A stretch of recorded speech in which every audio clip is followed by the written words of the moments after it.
ونصلي ونسلم على سيدنا ومولانا محمد رسوله النبي الأمين المكين الحنين الكريم الرؤوف الرحيم. أما بعد، فأعوذ بالله من الشيطان الرجيم. بسم الله الرحمن الرحيم.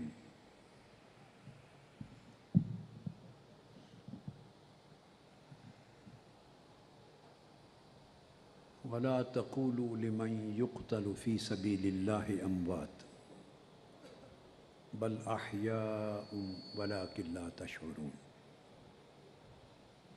صدق الله مولانا العظيم.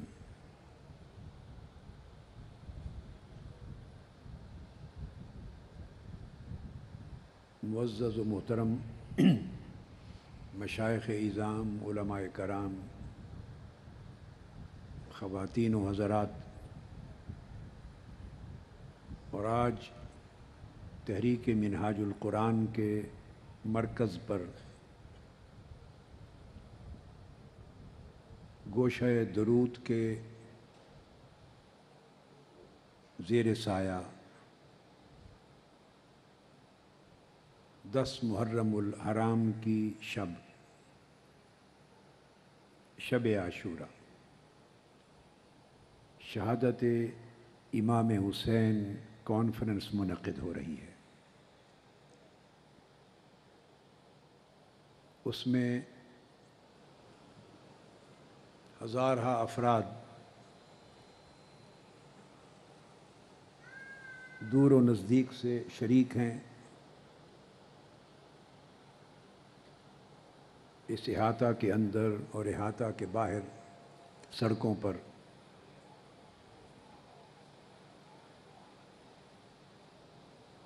اللہ رب العزت امام علی مقام سیدنا امام حسین علیہ السلام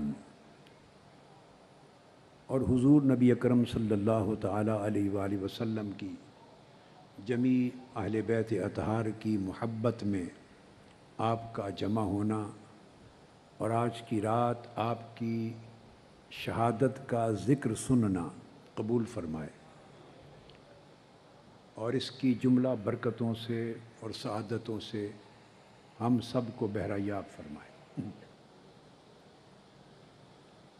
آج کی رات اس کانفرنس پر اپنی گفتگو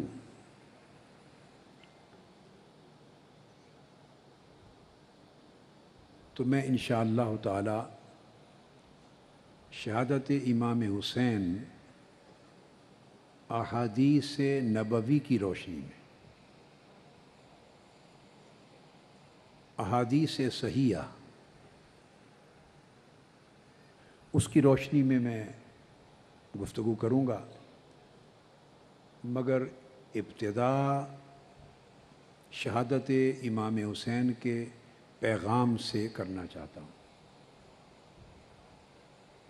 واقعہ کربلا کا پیغام کیا ہے؟ امام علی مقام کی شہادت کا فلسفہ کیا ہے؟ اس نے عالم اسلام کو اور عالم انسانیت کو کیا دیا ہے؟ کیا فکر عطا کیا ہے؟ کیا سوچ عطا کی ہے؟ اس سے اپنی گفتگو کا آغاز کرنا چاہتا ہوں. یہ بات ذہن نشین کر لیں کہ واقعہ کربلا اور خانوادہ رسول کی مقدس ہستیوں کی شہادت اور سیدنا امام حسین علیہ السلام کی شہادت، یہ جو پورا واقعہ ہے اس کے اندر 2 فلسفے آپس میں ٹکراتے ہوئے نظر آتے ہیں. 2 فلسفوں کا ٹکراؤ تھا، 2 سوچوں کا ٹکراؤ تھا. وہ سوچیں کیا تھیں؟ وہ فلسفے کیا تھے، وہ دو فکر کیا تھے، انہیں سمجھنے کی ضرورت ہے تاکہ واقعہ نہ رہے، ایک ابدی حقیقت کے طور پہ سمجھ میں آ جائے۔ حسین حسینیت کا روپ دھار چکے ہیں،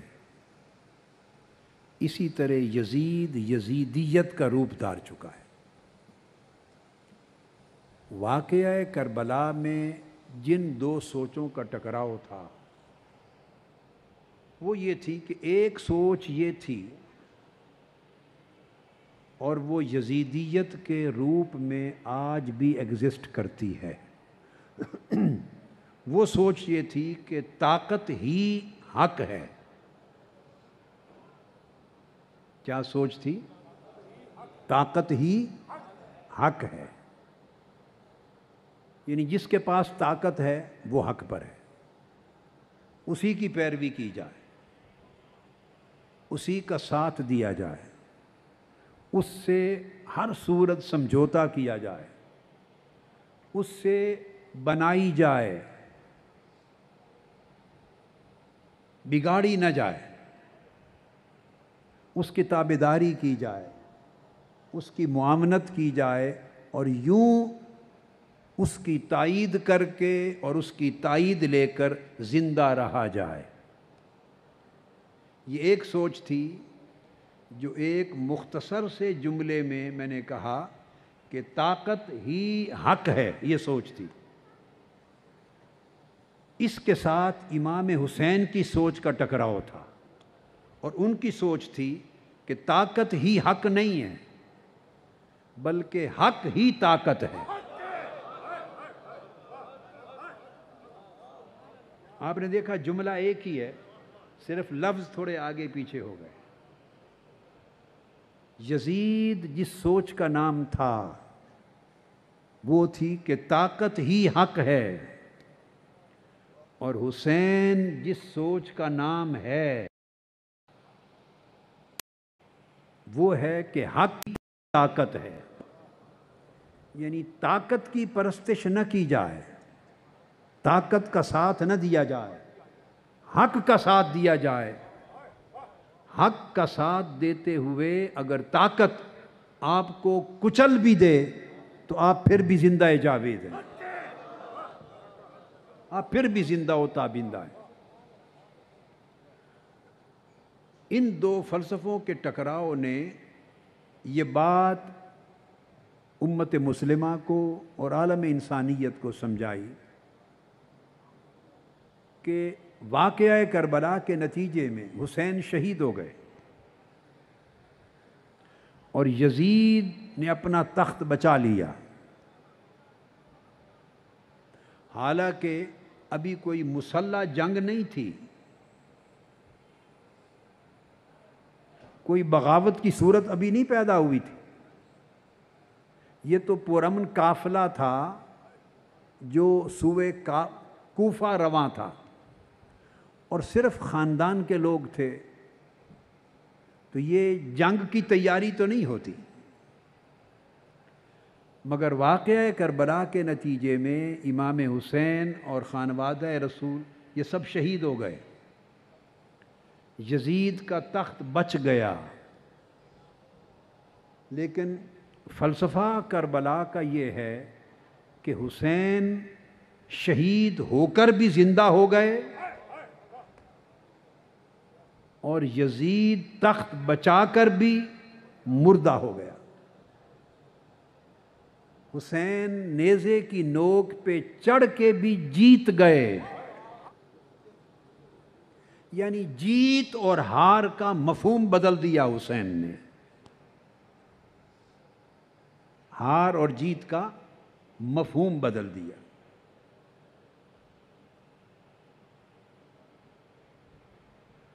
اس لیے یہ جو ٹکراؤ تھا دو سوچوں کا، تو یزید بربریت کا پیکر تھا۔ اب اس کا ایک دوسرا رخ بیان کرتا ہوں۔ یزید نام تھا بربریت کا، اور حسین استعارہ تھے انسانیت کے. یزید خیانت تھا، حسین امانت تھے. یزید ظلم تھا، حسین عدل تھے. یزید جبر تھا، حسین صبر تھے. یہ جبر اور صبر کا مقابلہ تھا. یزید سراسر جفا تھا، حسین سراسر وفا تھے. یزید نام تھا مطلق العنانی کا، مطلق العنانی کا. حسین نام تھا مساوات ایمانی کا.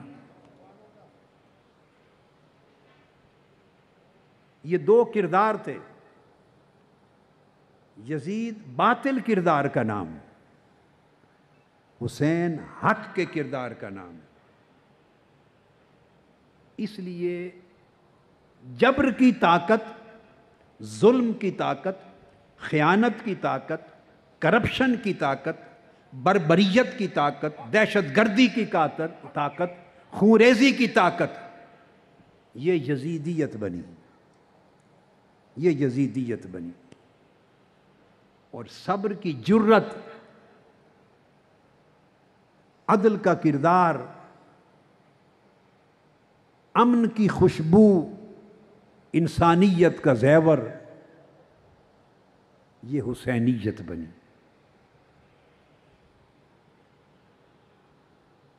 یزید سراسر بے حیائی اور لوٹ مار کا نام تھا، سراسر بے حیائی اور لوٹ مار کا نام تھا. حسین سراسر تقوی اور ایثار کا نام تھا.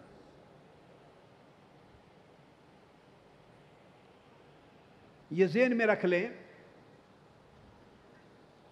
یزید سراسر کرپشن ہے، وہ سراسر کرپشن تھا.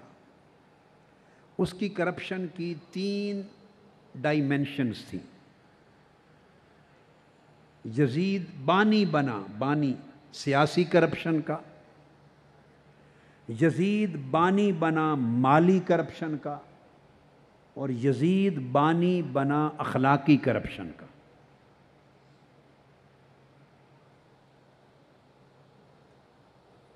سیاسی کرپشن جس کی بنیاد رکھی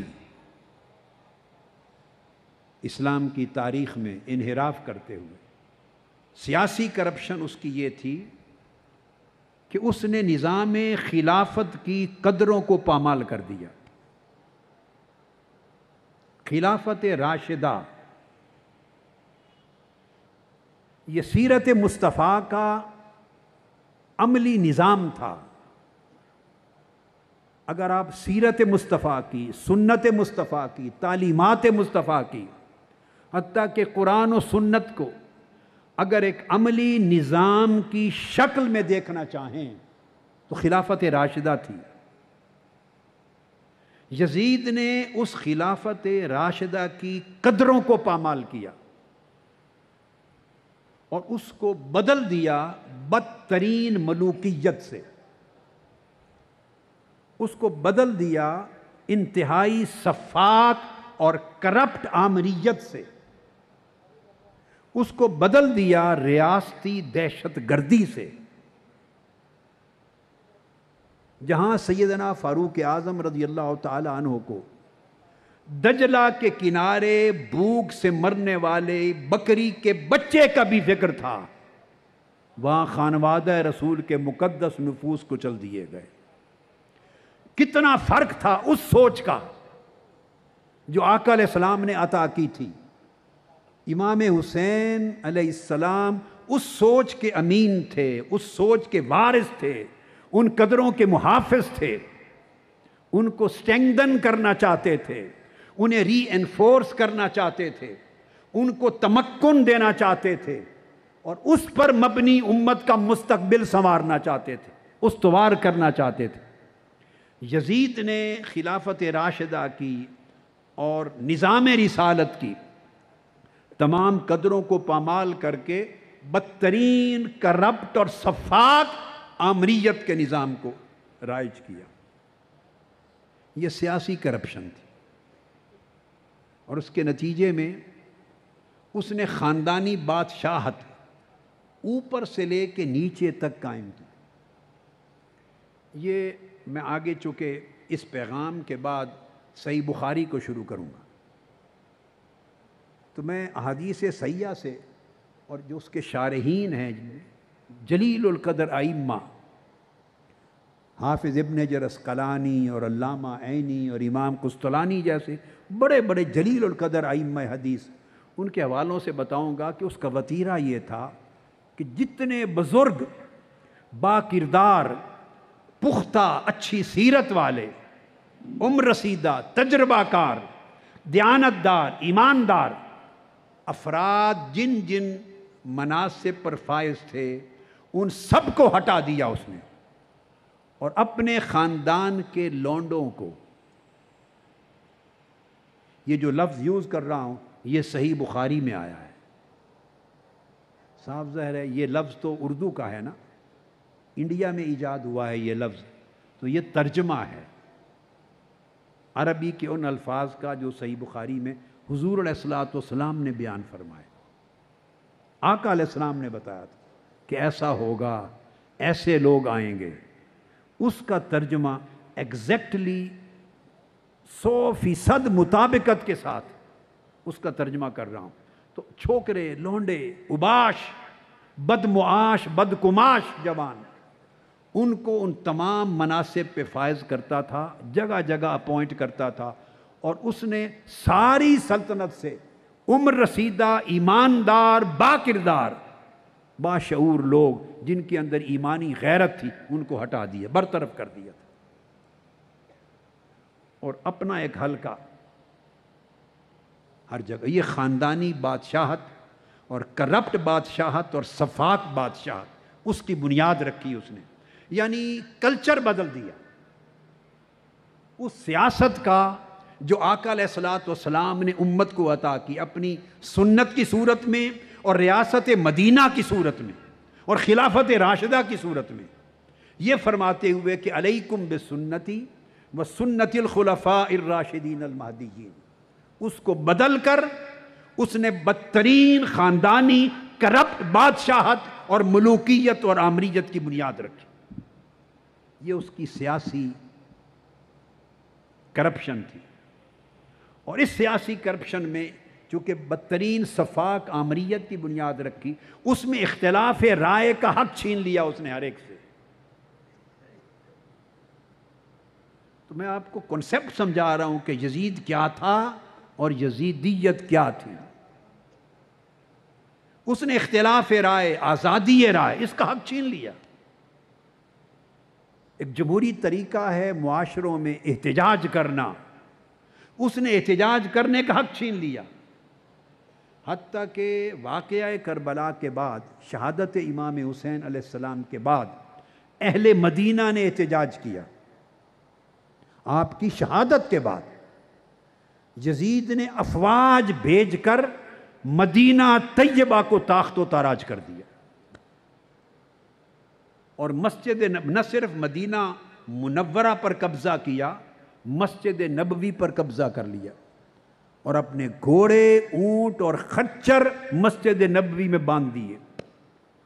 3 دن تک مسجد نبوی میں اذان، جماعت اور نماز معطل ہو گئی۔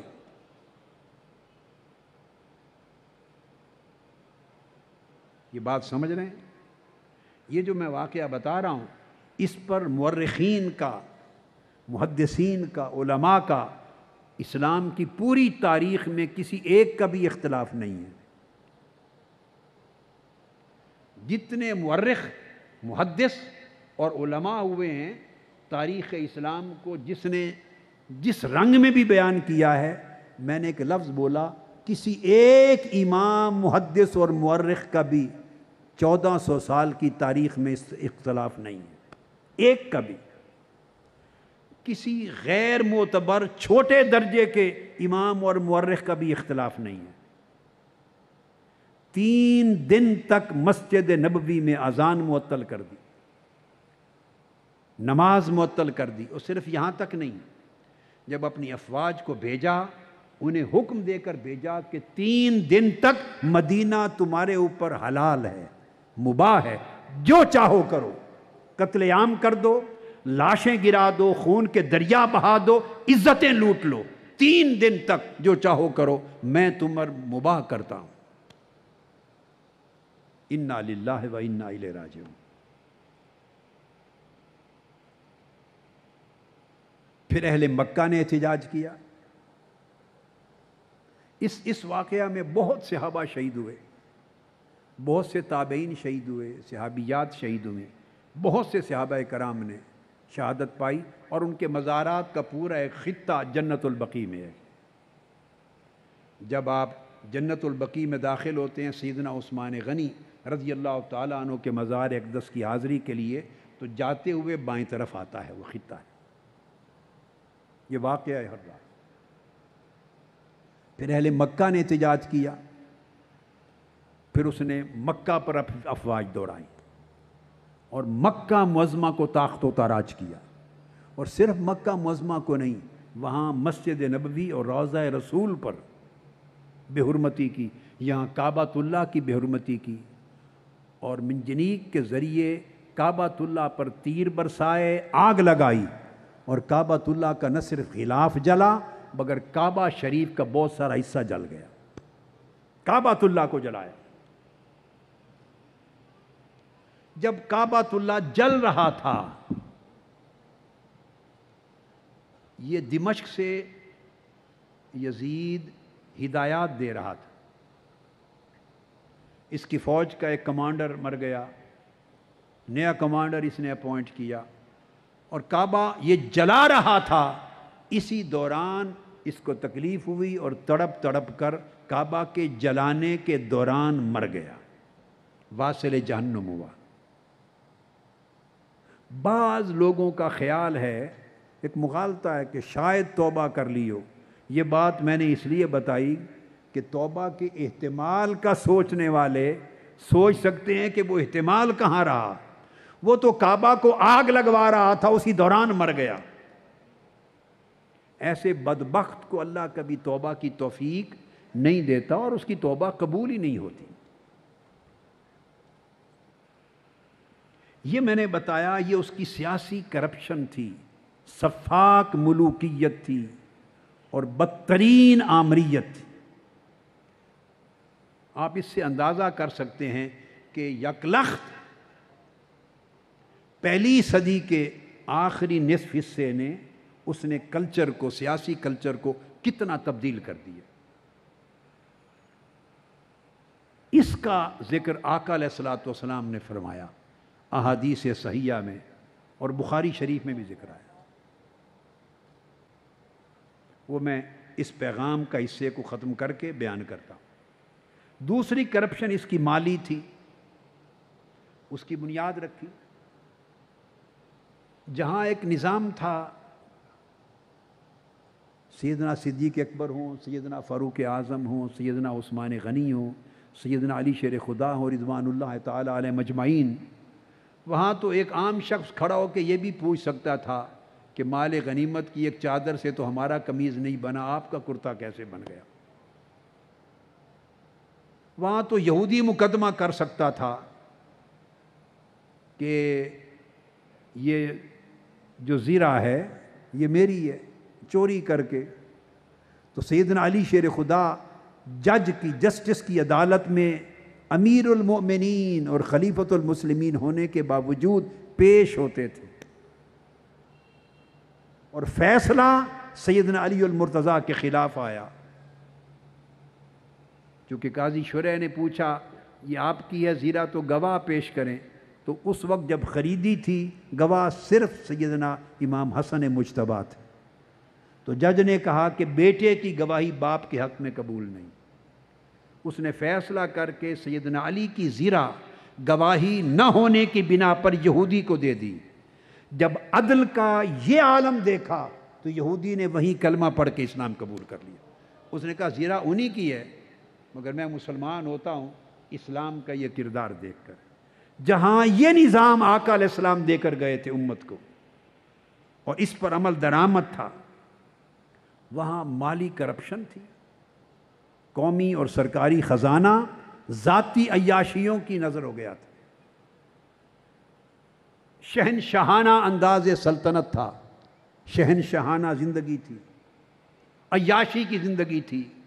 اس کی تفصیلات میں کیا جاؤں، کتابیں بھری پڑی، تاریخ کی، قدماء کی، متاخرین کی، سب کتب بھری پڑی۔ تو اس نے قومی خزانے کو لوٹا، اپنی عیاشی پر، اپنی عمارت پر، اپنی شہنشاہیت پر، اپنی بادشاہت پر، اپنی مستیوں پر بے دریغ لٹایا۔ تو سیاسی کرپشن کے ساتھ مالی کرپشن کی بنیاد رکھی۔ تیسری اخلاقی کرپشن، اس نے دینی اخلاقی اقدار کو مٹا دیا اور بے حیائی کو عام کیا، اور اپنے محل میں بے حیائی کو اور حدود الہیہ کو توڑنے کو اس نے رواج دیا۔ وہ پہلا شخص تھا جس سے آغاز ہوا۔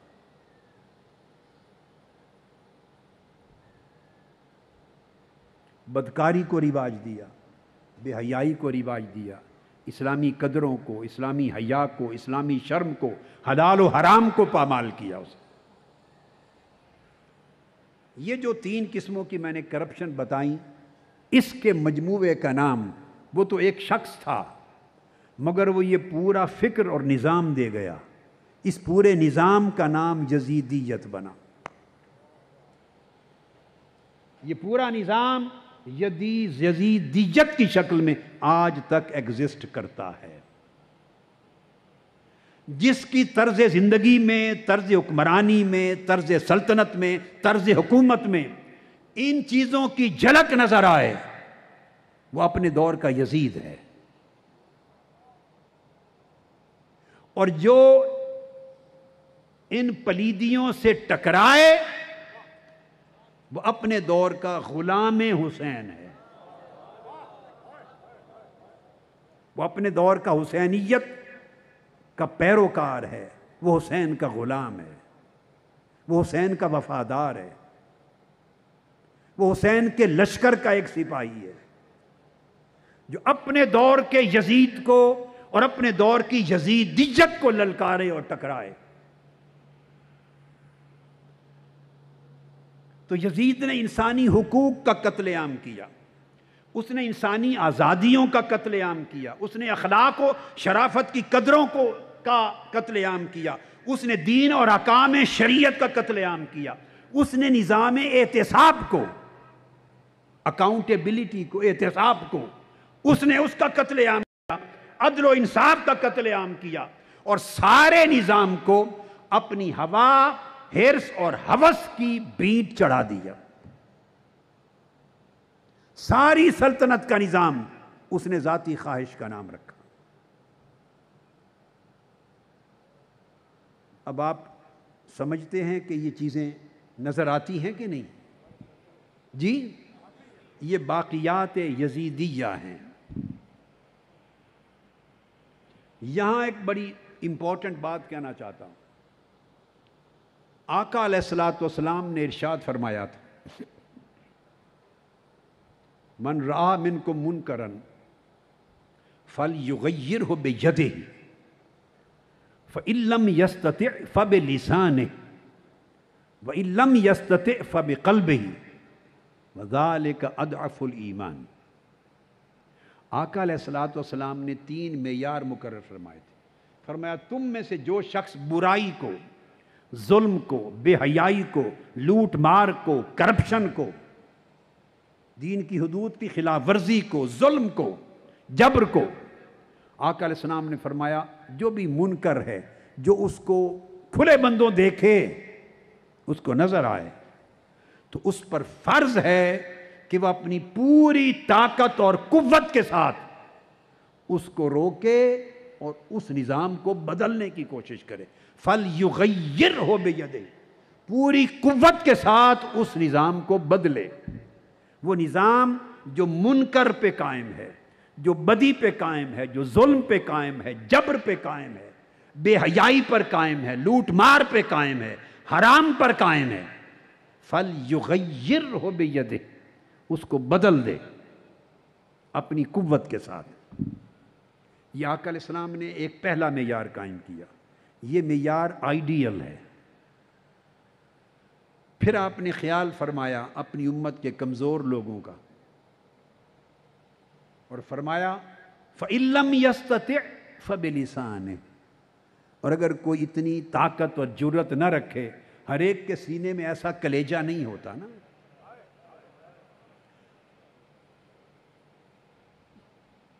شعروں میں ٹکرانے کی بات کرنا بڑا آسان ہوتا ہے، شاعری میں تقریر میں ٹکرانا بھی بڑا آسان ہوتا ہے، مگر میدان میں اتر کے ٹکرانا اور اپنی جانیں دے دینا یہ مشکل ہوتا ہے۔ یہ اسی کو نصیب ہوتا ہے جس کے من میں اس نے حسینیت کا چشمہ کھول دیا ہو، جس کو حسینیت کے نور سے روشن کر دیا ہو۔ اگر حسینیت کسی کے من میں داخل ہو جائے، اس میں بزدلی نہیں رہتی، بے حسی نہیں رہتی، بے ضمیری نہیں رہتی، بے غیرتی نہیں رہتی، بے حیائی نہیں رہتی، ڈر نہیں رہتا، خوف نہیں رہتا، مصلحت نہیں رہتی، اس کی ٹانگیں کانپتی نہیں ہیں۔ پھر وہ کمزور بھی ہو تو دنیا کا طاقتور ترین ہوتا ہے، کیونکہ اس کی طاقت اپنی نہیں ہوتی، اس کی طاقت حسین سے ہوتی ہے، فکر حسین سے ہوتی ہے۔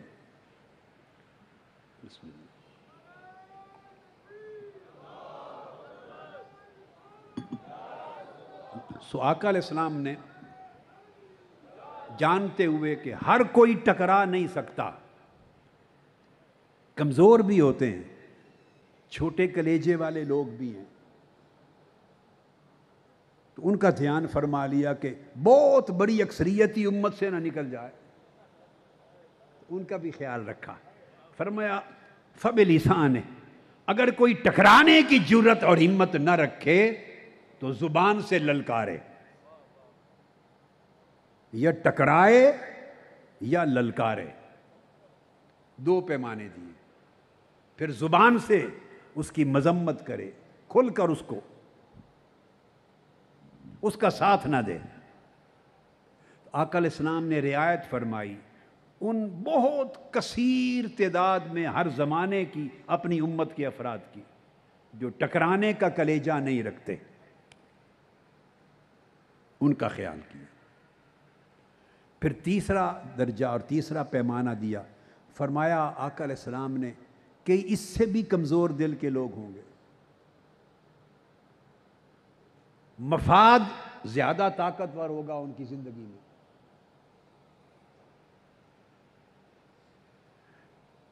کئی لوگ مالی مفاد کے آگے کھڑے نہیں ہو سکیں گے، کئی چندوں کے آگے کھڑے نہیں ہو سکیں گے، چندے رک جائیں گے، کھڑے نہیں ہو سکیں گے، کئی پرمٹوں کے آگے کھڑے نہیں ہو سکیں گے، کئی ڈیولپمنٹ فنڈز کے سامنے کھڑے نہیں ہو سکیں گے، کئی گلی کوچوں کے چھوٹے چھوٹے کاموں کے کوئی کام اور غرض کی وجہ سے کھڑا نہیں ہو سکے گا۔ بڑے کمزور لوگ جن میں زبان سے حق کہنے کا بھی حوصلہ نہیں ہوگا، زبان سے حق کہنے کا بھی حوصلہ نہیں ہوگا، ڈریں گے۔ آقا علیہ السلام نے سوچا کہ ہوں گے تو وہ بھی میری امت میں ایسے بھی ہوں گے، پھر ان کا خیال کر کے فرمایا فَبِقَلْبِهِ، اگر زبان سے بھی للکار نہ سکو اور مذمت نہ کر سکو اور ڈر ہو کہ کہیں پولیس نہ اٹھا لے، ڈر ہو مقدمہ نہ بن جائے، ڈر ہو یہ مفاد نہ رک جائے، ڈر ہو یہ کام نہ رک جائے، خوف زدہ ہو، زبان سے بھی کلمہ حق ادا نہ کر سکو، تو فرمایا تیسری گنجائش دے دی، فرمایا فَبِقَلْبِهِ، پھر دل سے نفرت کرے، دل سے نفرت کرے مگر ان کا ساتھ نہ دے، نفرت کرے ان کی نوکری نہ کرے، چاکری نہ کرے، غلامی نہ کرے، ان کی وفاداری نہ کرے، ان کی تابعداری نہ کرے۔ میں جب یہ بات آپ سے کر رہا ہوں مجھے بڑی بڑی دینداری کی شکلیں رکھنے والے میری آنکھوں کے سامنے، بڑی بڑی وضاحت، بڑی بڑی صورتیں، شکلیں، دیکھنے میں بڑی سنتیں، دستاریں، بہت کچھ سامنے دیکھ رہا ہوں۔ آقا علیہ السلام نے فرمایا ٹھیک ہے، اگر تم زبان سے ٹکرا نہیں سکتے، زبان سے خوف زدہ ہو یا مفاد زدہ ہو، خوف زدہ ہو یا مفاد زدہ ہو، تو پھر دل سے نفرت تو کرو، ان کی پارٹی نہ بنو، ان سے الائنس نہ کرو،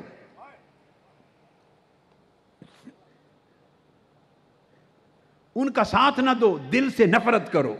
اور دل سے نفرت کرنے کے لیے فرمایا وَذَلِكَ أَضْعَفُ الْإِيمَانِ، یہ ایمان کا کمزور ترین درجہ ہے، ایمان کا کمزور ترین درجہ ہے۔ تو آقا علیہ السلام نے اس کو کمزور ترین درجہ قرار دیا، مگر سٹل ایمان کے اندر رکھا، ایمان سے خارج نہیں کیا۔ فرمایا یہ باٹم لائن ہے، کمزور ترین درجہ ہے۔ اس سے آگے سٹیپ کیا ہے؟ چوتھا سٹیپ ہے ان کے ساتھ مل جانا، وہ ایمان سے خارج ہونے والا عمل ہے، یعنی بدی کا ساتھ دینا، ظلم کا ساتھ دینا، جبر کا ساتھ دینا، وہ اضعف الایمان سے بھی نیچے ہے۔ اب میری سمجھ میں نہیں کہ کمزور ترین ایمان کے بعد پھر کون سی حالت ہے ایمان کی کہ جس کو داخل ایمان سمجھیں گے۔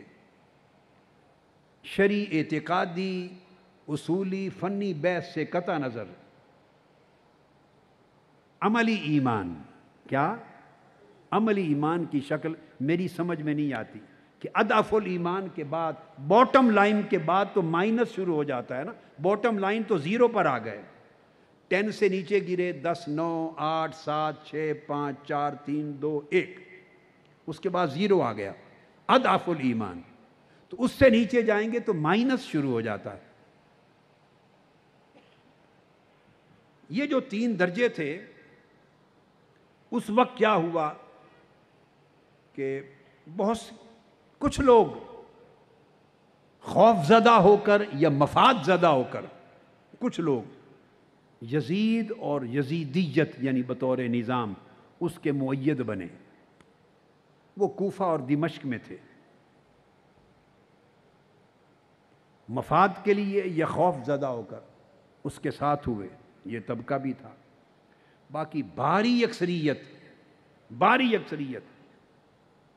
وہ 2 پوزیشنز میں رہی، 2 پوزیشنز میں، فَبِلِسَانِهِ اور فَبِقَلْبِهِ۔ بھاری اکثریت، میں آپ کو حسین کی انفرادیت سمجھا رہا ہوں آج۔ انفرادیت کیا ہے حسین کی، امام حسین کی؟ کون سا انوکھا کام کیا انہوں نے؟ دیکھو، ایک ہے پورا خانوادہ قربان کروا دیا دین کے لیے، خاندان شہید کروا دیا۔ دوسرا ہے انتہا درجے کی مظلومیت جس میں شہادتیں ہوئیں۔ یہ سارے ایسپیکٹ اپنی اپنی جگہ، مگر ان سارے حقائق سے ہٹ کر ایک دوسری انفرادیت سمجھا رہا ہوں کہ کیا ہے۔ بھاری اکثریت امت کی یا فب لسان ہی کے درجے میں یا فب قلب ہی کے درجے میں گئی۔ حسین فَلْيُغَيِّرُ بِيَدِهِ کے مقام پر فائز ہوئے، فَلْيُغَيِّرْهُ بِيَدِهِ۔ تو کئی لوگوں نے تائید کر دی، ان کا تو ذکر ہی کیا، ایسے لوگ تو ظلم کا ساتھ دینے والے ہیں نا۔ بہت سے لوگوں نے رخصت کا راستہ، مصلحت کا راستہ اور خاموشی کا راستہ اختیار کیا۔ خاموشی، مصلحت اور رخصت۔ حسین نے عزیمت کا راستہ اختیار کیا، عزیمت کا راستہ اختیار کیا۔ اور جو بات سمجھانا چاہتا ہوں، رخصت کا راستہ جائز تھا، عزیمت کا راستہ افضل تھا۔ تو حسین جائز کرنے والوں میں نہیں، افضل کرنے والوں میں تھے۔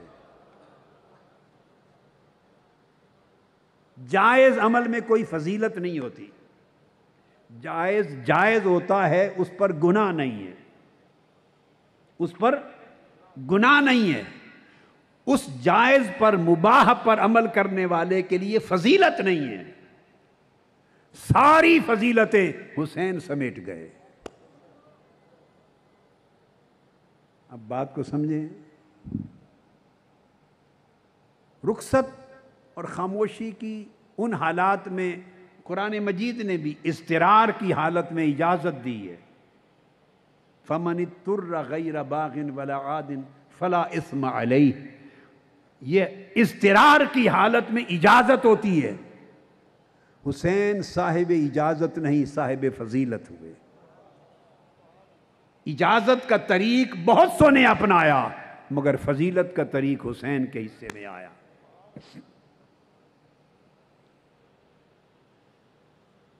یہ راہ عزیمت تھی جو امام حسین نے اپنائی۔ اب جو میں نے اس وقت تک پیغام شہادت امام حسین کا اور واقعہ کربلا کا جو فلسفہ ہے، جس نے ادھر یزیدیت اور ادھر حسینیت کا روپ دھار لیا، وہ بیان کیا۔ یہی وجہ ہے شہادت امام حسین کی، یہ وہ اہمیت ہے کہ بڑی بڑی ہستیاں جو اجازت، اس معاملے میں اجازت پہ رہے، ان کی شہادتوں اور ان کی تاریخوں کا علم نہیں ہے کسی کو۔ ان کے مراتب بلند ہیں، اپنی اپنی جگہ ہے، مگر حسین کی شہادت اتنی معروف ہے جیسے سیرت محمدی معروف ہے، کہ امام حسین کی شہادت سیرت محمدی کا ایک باب ہے۔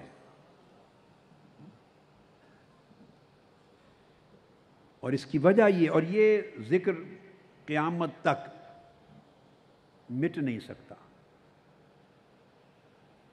اس کی نشاندہی آقا علیہ الصلوۃ والسلام نے خود فرمائی تھی۔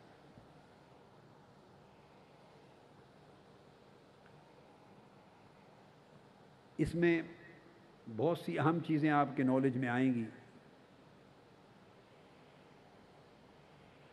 صحیح بخاری میں حدیث آتی ہے، ابو ہریرہ رضی اللہ تعالیٰ عنہ حدیث کے راوی ہیں، اور صحیح بخاری کتاب العلم میں یہ حدیث ہے، اور حدیث کا نمبر 120 ہے۔ کتاب العلم باب حفظ العلم۔ سیدنا ابو ہریرہ رضی اللہ تعالیٰ عنہ روایت کرتے ہیں، فرماتے ہیں قال حفظت من رسول اللہ صلی اللہ علیہ وآلہ وسلم وعاءین فاما احدہما فبسطته واما الآخر فلو بسطته قطع هذا البلعوم۔ فرمایا کہ سیدنا ابو ہریرہ رضی اللہ تعالیٰ عنہ نے کہ میں نے حضور علیہ الصلوۃ والسلام سے وہ جو کچھ آقا علیہ السلام بیان فرماتے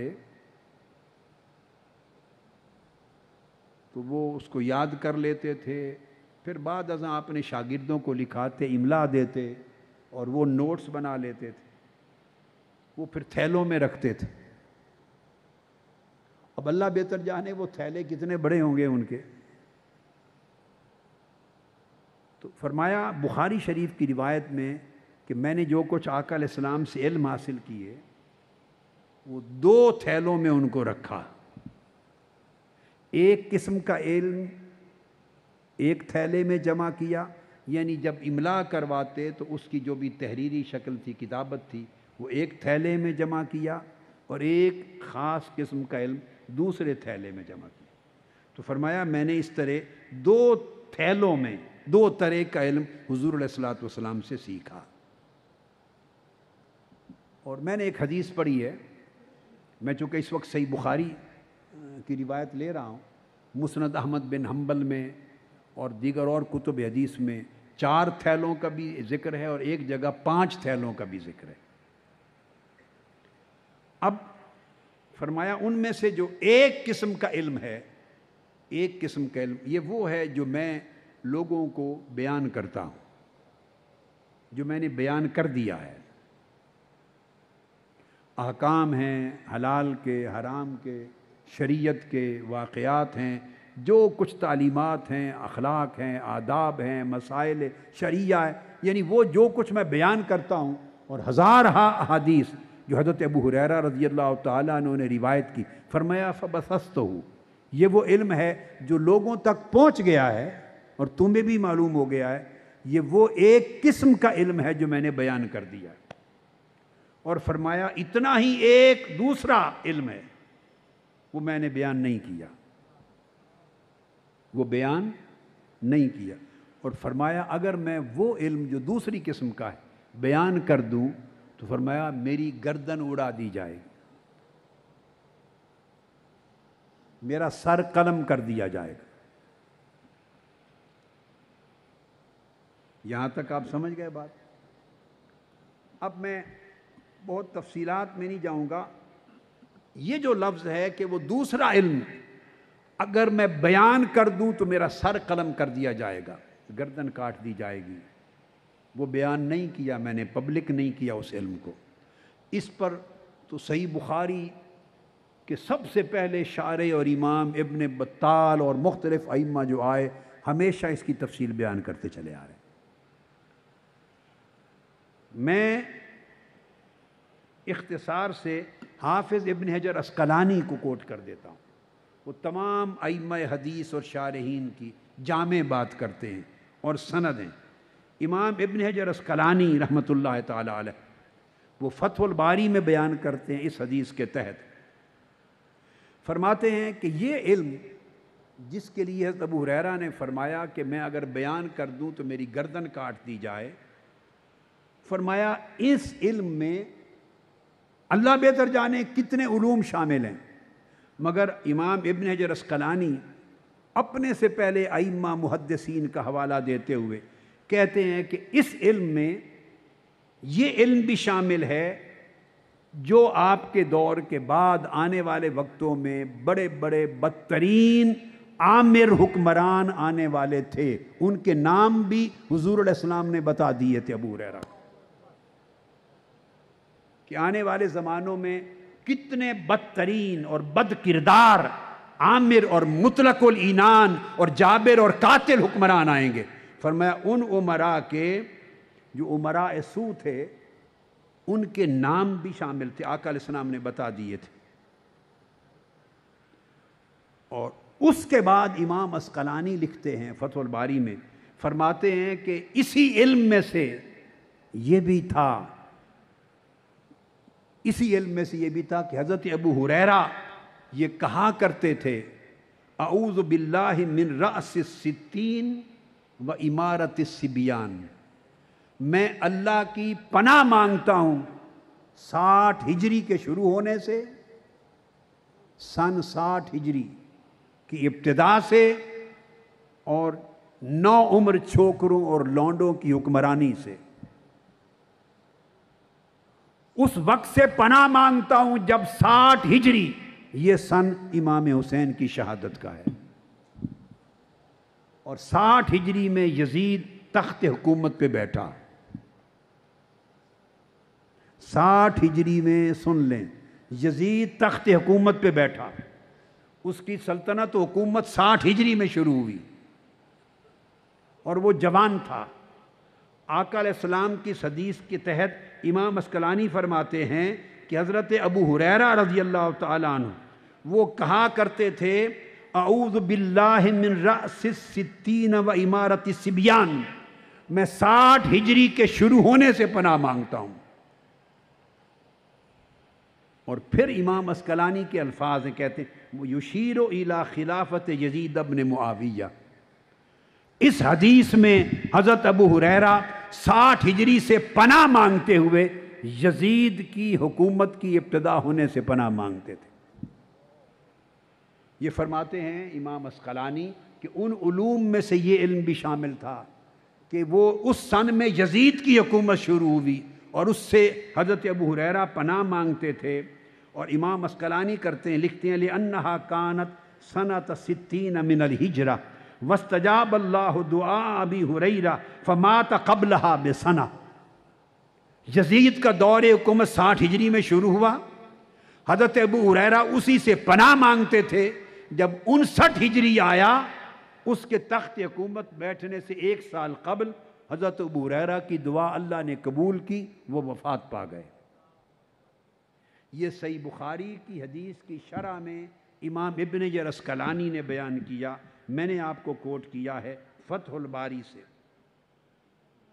فتح الباری اسی حدیث کی، اس کی جلد اول صفحہ 216 ہے اس حدیث کی شرح میں. اسی طرح ایک احناف میں جلیل القدر امام ہیں صحیح بخاری کی شارح امام عینی، ان کی شرح عمدۃ القاری، اس میں بھی بیان کرتے ہیں. فرماتے ہیں کہ حضرت ابو ہریرہ فرمایا کرتے تھے، یقول کان ابو ہریرہ یقول لو شئت ان اسمیہم باسمائہم فخشی علی نفسہ. وہ فرمایا کرتے تھے اگر مجھے اپنی جان کا خوف نہ ہو یا کوئی فائدہ پہنچتا ہو تو آقا علیہ السلام نے اس ایک ایک شخص کا نام لے کر مجھے بتا دیا ہوا ہے، میں نے ان کے نام بھی تم کو بتا دوں. یہ علامہ عینی نے شرح عمدۃ القاری میں اس کو بیان کیا. اور پھر آپ نے فرمایا کہ امراء جور جو ظالم اور جابر حکمران آنے والے تھے ان کے احوال اور ان کی مذمت کی تفصیلات آقا علیہ السلام نے انہیں بتائی تھی، اور اسی کا اشارہ ابو ہریرہ زندگی میں کیا کرتے تھے. اسی طرح دیگر ائمہ، بہت سارے ائمہ نے یہ چیزیں لکھی ہیں. میں نے تو آپ کو صرف ایسے 2 حوالے دے دیے، اور امام عسقلانی نے پھر اس کی اور تفصیلات لکھی. اور پھر ایک اور حدیث ہے صحیح بخاری کی، اس کی شرح میں مزید بات کی ہے ائمہ نے. صحیح بخاری کی ایک اور حدیث ہے، اور یہ حدیث نمبر 6649 صحیح بخاری کتاب الفتن، حضرت عمرو بن سعید رضی اللہ تعالیٰ عنہ روایت کرتے ہیں، اور امام بخاری نے اس کو روایت کیا. عمرو بن سعید فرماتے ہیں کہ ایک روز میں حضرت ابو ہریرہ کے ساتھ رضی اللہ تعالیٰ عنہ ان کے ساتھ مسجد نبوی میں بیٹھا تھا، اور ہمارے ساتھ مروان بھی تھا، ہمارے ساتھ مروان بن حکم وہ بھی تھا. فرماتے ہیں صحیح بخاری کے الفاظ، قال سمعت الصادق المصدوق یقول ہلاکت امتی علی یدی غلمت من قریش، وفی روایت بخاری میں ہلاک امتی علی یدی اغیلمت من قریش. آقا علیہ السلام نے فرمایا کہ میری امت اس قبیلہ قریش کے قبیلے کے ایک ٹولے، اس کے ایک ٹولے کے اوباش لونڈوں اور اوباش جوانوں کے ہاتھوں میری امت اور میرے دین کی ہلاکت ہوگی. میری امت کی ہلاکت ہوگی، میری امت میں فساد ہوگا. قبیلہ قریش کے ایک طبقے کے جوان بےہودہ مدہوش لونڈوں کے ہاتھوں. اغیلمہ یہ لفظ آقا علیہ السلام نے یوز کیے، غلام سے غلیم، اغیلمہ غلمہ جو میں نے ترجمہ کیا لونڈے، چھوکرے، اوباش چھوکرے. آقا علیہ السلام نے فرمایا ان کے ہاتھوں میری امت ہلاک ہوگی. یہ بات سن کر فقال مروان لعنت اللہ علیہم غلمہ. مروان اس وقت تو اس کو نہیں پتا تھا، وہ بول اٹھا، اس نے کہا اے یعنی قریش کے یہ جو اوباش لونڈو اور جوانوں جو امت محمدی میں فساد اور ہلاکت ڈالیں گے تم پر خدا کی لعنت ہو. مسجد نبوی میں بیٹھے ہیں روضہ رسول کے پاس صلی اللہ علیہ وسلم. یحییٰ بن سعید روایت کرتے ہیں کہ اس پر حضرت ابو ہریرہ نے جواب دیا، فقال ابو ہریرہ لو شئت ان اقول بنی فلان و بنی فلان لفعلت. فرمایا مجھے آقا علیہ السلام نے سب کچھ بتا دیا ہوا ہے، اگر میں چاہوں تو میں یہ کہہ سکتا ہوں کہ فلاں فلاں کا بیٹا، فلاں فلاں کا بیٹا، فلاں فلاں کا بیٹا، فلاں فلاں کا بیٹا، فلاں کے گھر کا بیٹا وہ تباہی کرے گا امت کی اور حضور کے دین کو برباد کرے گا۔ اگر میں چاہوں تو ایک ایک شخص کا، اس کا اور اس کے باپ دادا کا نام لے کر بتا دوں، لفعلت، اور میں کر دوں گا۔ یہ سیدنا ابو ہریرہ نے مسجد نبوی میں یہ صحیح بخاری کی حدیث سے شروع کیا ہے۔ لہذا اس کے تحت بھی جو میں نے آپ کو پہلے بھی کہا کہ تمام ائمہ نے ان تمام صحیح بخاری کی احادیث کے تحت بیان کیا کہ یہ ساری احادیث، اب یہ ملا علی قاری، امام ابن بطال، تمام ائمہ وہ فرماتے ہیں کہ وہ جو 60 ہجری کے شروع ہونے سے پناہ مانگتے تھے حضرت ابو ہریرہ، وہ اس یزید کی حکومت سے پناہ مانگتے تھے، اور جو کچھ 60 ہجری میں ہونے والا تھا آقا علیہ السلام اس ہیبت ناک منظر سے پناہ مانگنے کی تعلیم دیتے تھے ابو ہریرہ کو۔ اور پھر ملا علی قاری نے امام ابہری، یہ بھی جلیل اور قدر ائمہ میں سے ہیں جو امام بخاری کے فوری بعد آئے تھے۔ امام ابو بکر محمد بن عبداللہ التمیمی الابہری المالکی، 290 میں ہجری میں ان کی ولادت ہوئی اور 370 ہجری کے قریب وفات ہوئی۔ بخاری شریف کی حدیث کے تحت اور دارقطنی، سنن کبریٰ، بہقی میں ان سے مروی احادیث ہیں، ان سب ائمہ کے حوالے دے کے ملا علی قاری نے بھی لکھا، فرمایا یشیر الی خلافت یزید ابن معاویہ، ان تمام احادیث میں یزید کی حکومت کی طرف واضح اشارہ فرمایا آقا علیہ السلام، اس سے پناہ مانگی گئی۔ اور پھر آقا علیہ السلام نے جب یہ فرما دیا، اور امام ابن حجر عسقلانی نے پھر اس دوسری حدیث جو میں نے اور پڑھی، اس کے تحت بھی اس کی شرح کی، اور شرح کرتے ہوئے وہی چیز بیان کی جو میں پہلے بیان کر چکا ہوں۔ اور پھر اس حدیث کو امام احمد بن حنبل نے بھی اور امام نسائی نے بھی روایت کیا اپنے طرق سے، احادیث صحیحہ، فرمایا ان فساد امتی علی یدی غلمت سفہاء من قریش، یعنی مدہوش، بیہودہ، اباش جوان ہوں گے قریش کے ایک طبقے کے، ان کے ہاتھوں میری امت ہلاک اور تباہ ہوگی۔ یہ ارشاد فرمایا۔ پھر امام ابن ابی شیبہ، یہ شیخ ہے امام مسلم کے، انہوں نے روایت کیا، امام ابن ابی شیبہ روایت کرتے ہیں، اور اس کو حافظ ابن حجر عسقلانی نے پھر فتح الباری میں لکھا، فرماتے ہیں کہ ان ابا ہریرہ کان یمشی فی السوق ویقول لا تدرکنی سنۃ 60 ولا امارۃ صبیان۔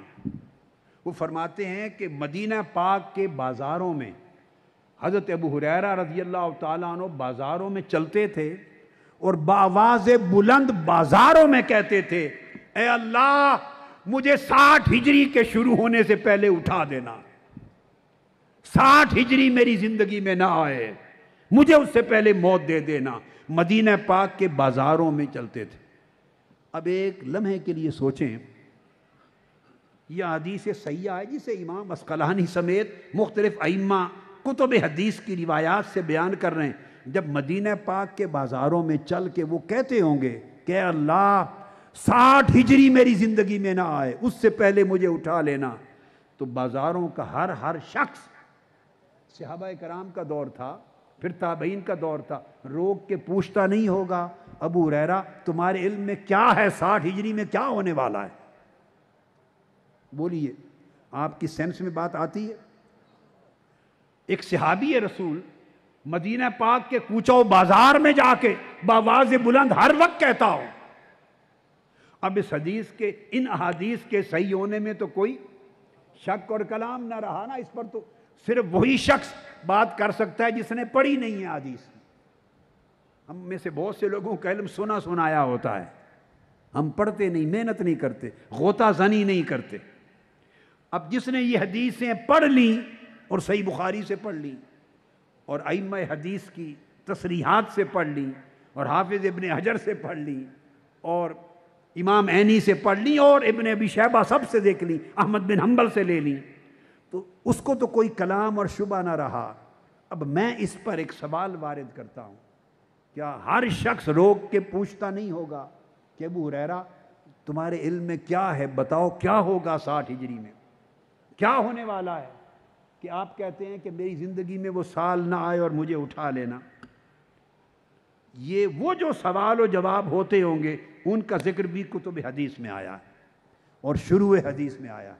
اس لیے تمام ائمہ نے آگے بیان کیا اپنی کتب میں، وفی ھذا اشارۃ الی ان اول الغیلمہ کان فی سنۃ 60 وہو کذالک فإن یزید بن معاویہ استخلف فیہا۔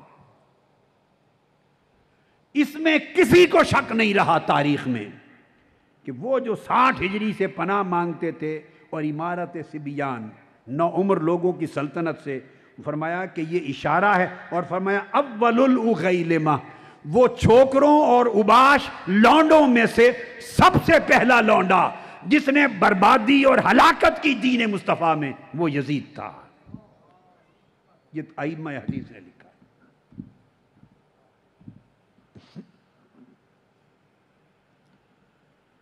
اس کے بعد پھر امام ابن حجر عسقلانی فتح الباری کی 13ویں جلد میں اور صفحہ 10 پہ پھر لکھتے ہیں وَأَنَّ أَوَّلَهُمْ يَزِيدُ كَمَا دَلَّ عَلَيْهِ قَوْلُ أَبِي هُرَيْرَةَ، سب سے پہلا لونڈا اور چھوکرا، بدمعاش اور بدکماش، جس نے دین مصطفی کی جڑیں کاٹی اور حضور کی امت کو ہلاک کیا، وہ یزید تھا۔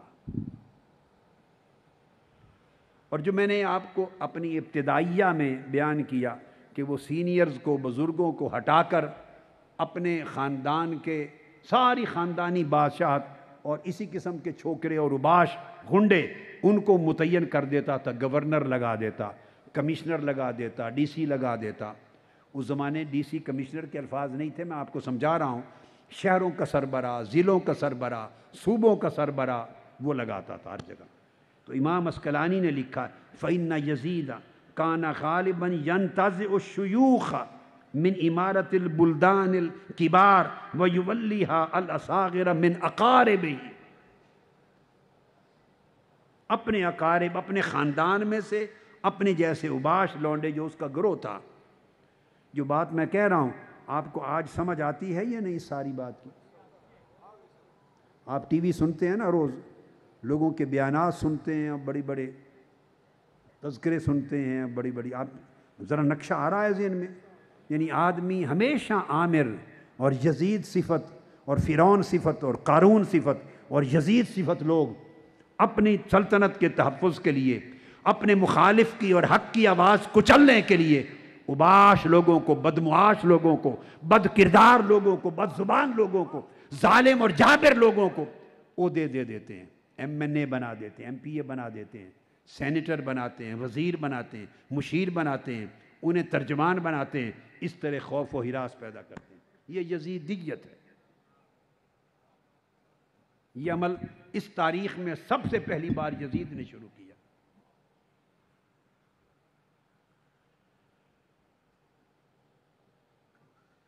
اس کے بعد اب اس سے ایک قدم اور آگے چلتا ہوں۔ اب تک حدیث یہ آ گئی نا، اب ایک سٹیپ اور آگے بڑھتے ہیں۔ حضرت علی، سیدنا علی اور سیدنا ابو ہریرہ دونوں نے روایت کی اور امام بہقی نے اسے روایت کیا ہے، امام بہقی نے، اور پھر اس کو حضرت ابو ذر غفاری نے بھی روایت کیا۔ 3 صحابہ سے روایت دے رہا ہوں، سیدنا علی المرتضیٰ کرم اللہ وجہہ الکریم، حضرت سیدنا ابو ہریرہ اور حضرت سیدنا ابو ذر الغفاری، 3 صحابہ نے، اور ان ساری احادیث کو، روایات کو بہقی سے حافظ ابن کثیر نے بھی جمع کر کے روایت کیا البدایہ والنہایہ میں۔ بغیر جرا کے. اور حضرت ابو عبیدہ بن الجراح نے بھی روایت کیا. 4 صحابہ کی روایت، حضرت علی، حضرت ابو ہریرہ، حضرت ابو عبیدہ بن الجراح اور حضرت ابو ذر غفاری. الگ الگ احادیث ہیں، میں اکٹھا کر کے مضمون ایک ہی بیان کر رہا ہوں. آقا علیہ السلام نے فرمایا لا یزال ھذا الامر معتدلا قائما بالقسط حتی یسلمہ رجل من بنی امیہ. حیران کن چیزیں ہیں، کچھ حیران کن چیزیں ہیں. آقا علیہ السلام نے فرمایا کہ میرا دین اعتدال پر بھی قائم ہوگا اور عدل پر بھی قائم رہے گا، یہاں تک کہ بنو امیہ میں ایک شخص اٹھے گا اور میرے دین کو تہوبالا کر دے گا. حتی یسلمہ، اس کے اندر شگاف ڈال دے گا، توڑ دے گا، اس کی وحدت کو توڑ دے گا، اس کی عزت و حرمت میں شگاف ڈال دے گا، اس کو تہوبالا کر دے گا. آقا علیہ السلام نے سن بتایا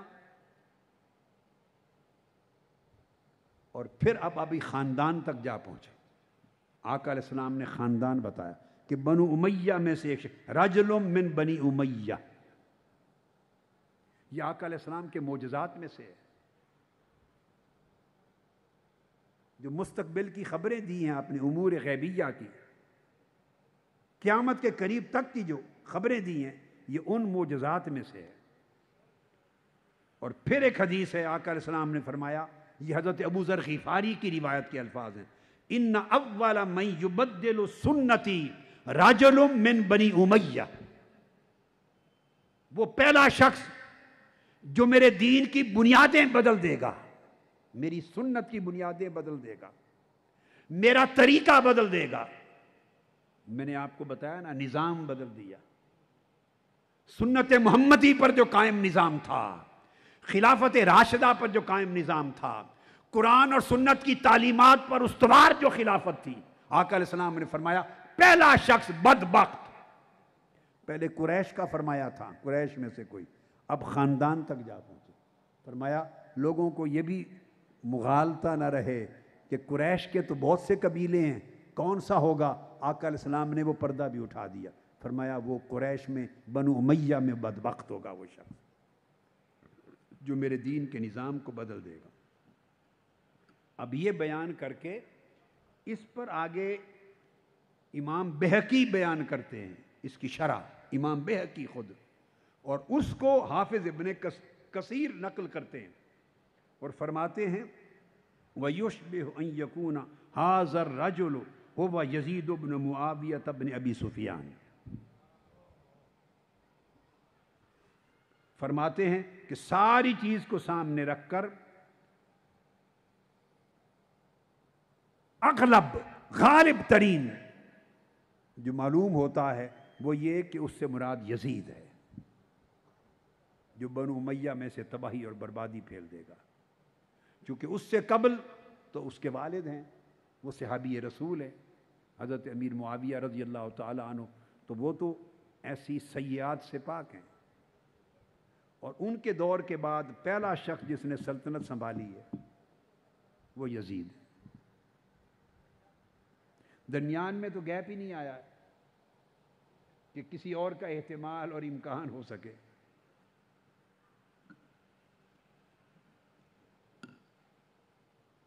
پھر حضرت ابو ہریرہ رضی اللہ تعالیٰ عنہ فرماتے ہیں ایک اور بات. اب اس سے پہلے تو سیدنا ابو ہریرہ کا تھا نا کہ پناہ مانگتے تھے اور عرض کرتے تھے باری تعالیٰ مجھے اٹھا لینا 60 ہجری سے پہلے. اب حدیث دے رہا ہوں سند صحیح کے ساتھ، یہ بھی سند صحیح کے ساتھ. امام احمد بن حنبل نے مسند میں روایت کی، امام ابن ابی شیبہ نے روایت کیا، اس سے امام حیثمی نے روایت کیا اور کہا رجال احمد رجال صحیح. اور امام سیوطی نے بھی اس کو روایت کیا امام احمد بن حنبل سے، اور امام بزار نے بھی سند صحیح کے ساتھ روایت کیا. بہت سارے ائمہ نے اسانید صحیحہ کے ساتھ روایت کی یہ حدیث۔ حضرت ابو ہریرہ رضی اللہ تعالیٰ عنہ روایت کرتے ہیں، اب یہ کلمات ان کے نہیں رہے، یقول سمعت رسول اللہ صلی اللہ علیہ وآلہ وسلم یقول تعوذوا باللہ من رأس الدین و امارت الصبیان، وہ کہتے ہیں کہ میں نے اپنے کانوں سے خود آقا علیہ السلام کی زبان مبارک سے سنا، وہ اس سال سے پناہ مانگتے تھے، اور نو عمر اباش لونڈوں کی حکومت سے پناہ مانگتے تھے۔ حضرت ابو ہریرہ نے فرمایا میں خود پناہ اپنے طور پہ نہیں مانگتا، پناہ مانگتے ہوئے میں نے کانوں سے تاجدار کائنات کو سنا صلی اللہ علیہ وسلم۔ یہ ان تمام احادیث کتب حدیث میں اسانید صحیحہ کے ساتھ روایت آئی جو میں نے بیان کی۔ یہاں تک بات ہو گئی، اب اس سے ایک قدم اور آگے چلتے ہیں۔ آپ کو سن بھی معلوم ہو گیا، آپ کو قریش کا قبیلہ بھی معلوم ہو گیا، پھر قریش کے قبیلے کے بعد بنو امیہ کا بھی معلوم ہو گیا۔ اب تک تو بنو امیہ تک پہنچے تھے احادیث رسول میں، اور ان کی وضاحت کرتے ہوئے ائمہ حدیث نے شرح میں یزید کا نام لیا تھا۔ اب تک یہاں تھی، اب حدیث رسول سے چلتے ہیں آگے۔ آقا علیہ السلام نے بالآخر پردے سے پردہ اٹھاتے اٹھاتے اس بدبخت یزید کا نام بھی امت کو بتا دیا۔ یہ حدیث جو سنا رہا ہوں حضرت ابو عبیدہ بن الجراح رضی اللہ تعالیٰ عنہ راوی ہیں حدیث کے، اور یہ حدیث امام ابو یعلا نے روایت کی، اور امام بزار نے روایت کی، اور امام بہقی نے روایت کی، اور ابن حماد نے روایت کی، اور امام فصوی نے روایت کی، اور امام حیثمی نے، اور کہا رجال ابی یعلا رجال الصحیح۔ ابو یعلا نے جن رجال سے حدیث روایت کی ہے وہ رجال صحیح ہیں، اور امام اسقلانی نے ان رجال کو کہا رجال ثقات، امام ابن حجر اسقلانی نے، سب راوی ثقہ ہیں جو اس سند میں آئے ہیں۔ ابو عبیدہ بن الجراح رضی اللہ تعالیٰ عنہ فرماتے ہیں قال قال رسول اللہ صلی اللہ علیہ وآلہ وسلم۔ میں حدیث کا رقم یعنی نمبر بھی بتا دوں چونکہ بہت اہم ہے، اور میرا خیال ہے بہت سو نے شاید 90%، یہ ممکن ہے 98 99% نے یہ نہیں سنی ہوگی، شاید بہت سو نے پہلی بار سنی ہے زندگی میں۔ تو حدیث مسند ابو یعلا کی حدیث نمبر 871 ہے، جلد 2 صفحہ 176۔ مسند بزار کی حدیث نمبر 1284 ہے، بہقی کی دلائل النبوت میں جلد 6 صفحہ 467 ہے۔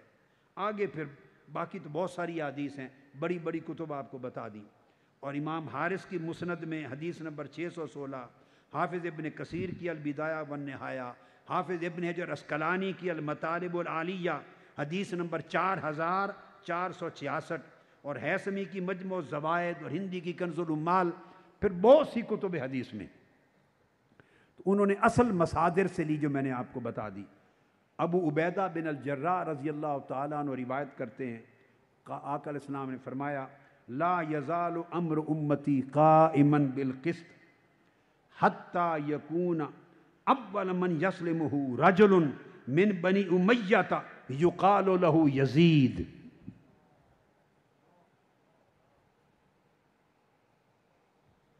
بڑے زمانے کی بات ہے، شاید آپ نے سنا ہو، علماء کرام علمی حلقوں سے تعلق رکھتے ہیں، شاید انہوں نے سنا ہو، آپ میں سے بعض لوگوں نے۔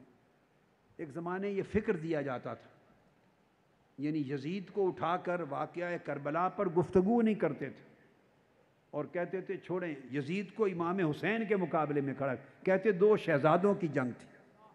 میں نے اپنے کانوں سے سنے ہوئے یہ کلمات، اپنے کانوں سے، اور جو ذہن اس وقت تیار کیے وہ ذہن بعد میں بھی ہم سنتے رہے۔ معاذ اللہ استغفر اللہ، 2 شہزادوں کی جنگ تھی، ہمیں نہیں پڑھنا چاہیے اس میں، آپ اندازہ کر لیں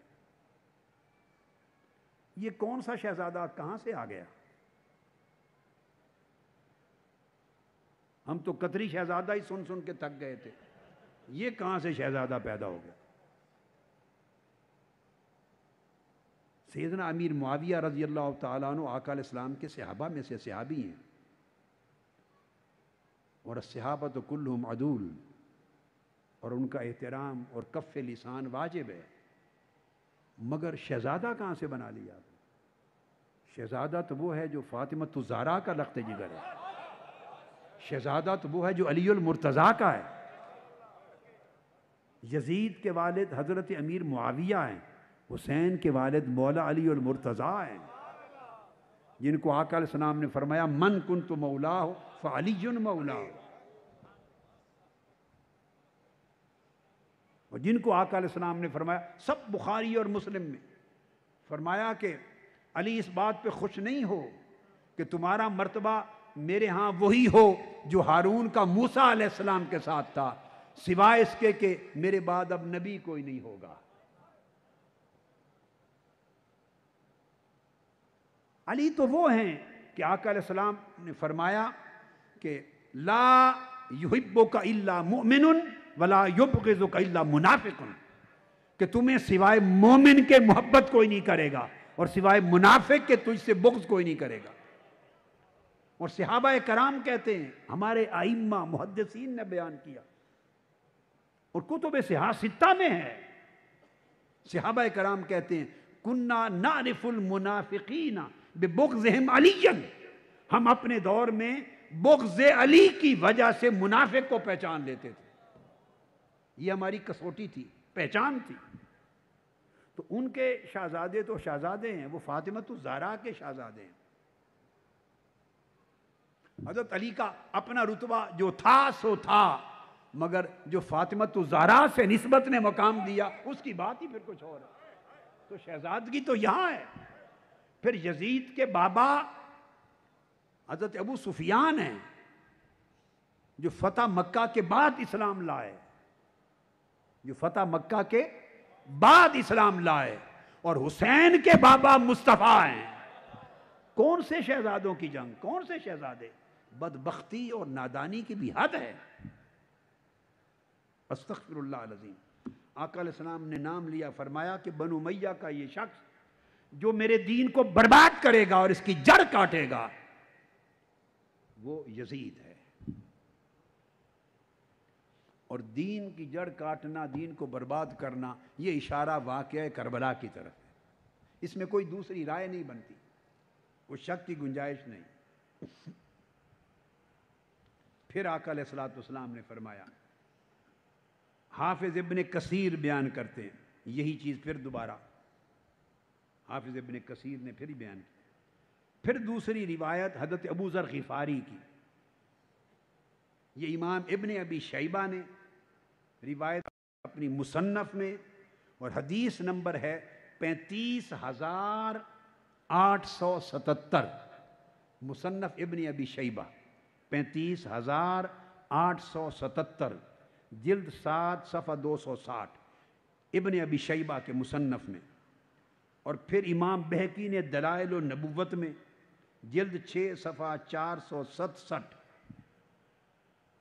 اس کو بیان کیا۔ پھر بہت سارے ائمہ نے آگے اس کو تذکرہ کیا، بہت سارے۔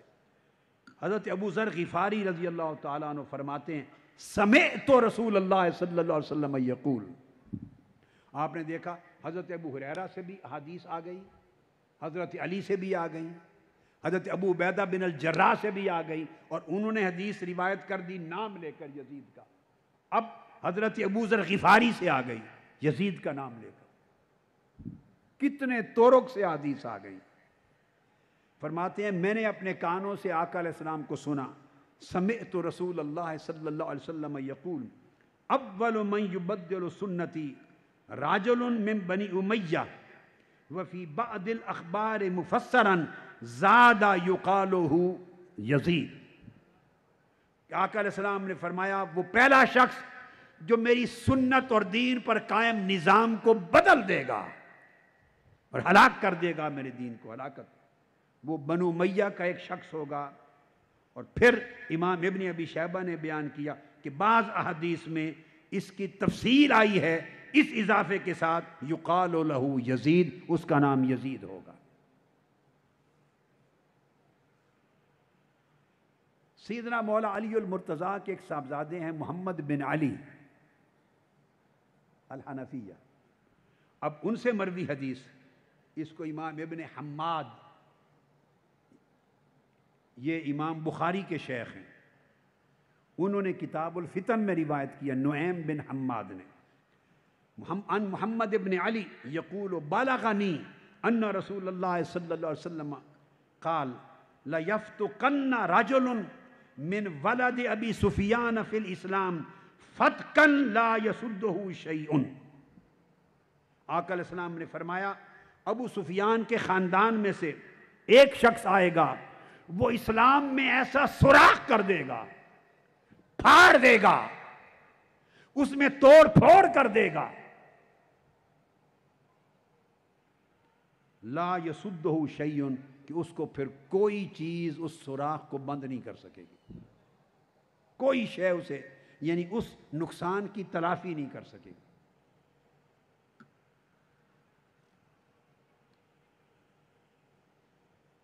اب اس کے بعد ایک اور حدیث، اس کے راوی حضرت ابو الدرداء رضی اللہ تعالیٰ عنہ۔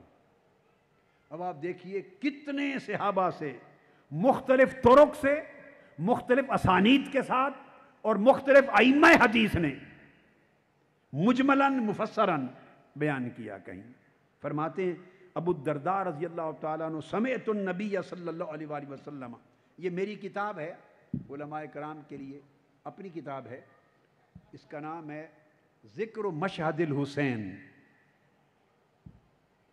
فی احادیث جد الحسین، اردو میں ذکر شہادت امام حسین اس کا عنوان ہے، مگر اصل نام، یہ کتاب ساری عربی میں ہے، میں نے لکھی، اور ساتھ دائیں صفحے پر عربی اور بائیں صفحے پر ترجمہ بھی ہے، ذکر مشہد الحسین میری کتاب، اس میں یہ تمام چیزیں میں نے بیان کی ہیں احادیث۔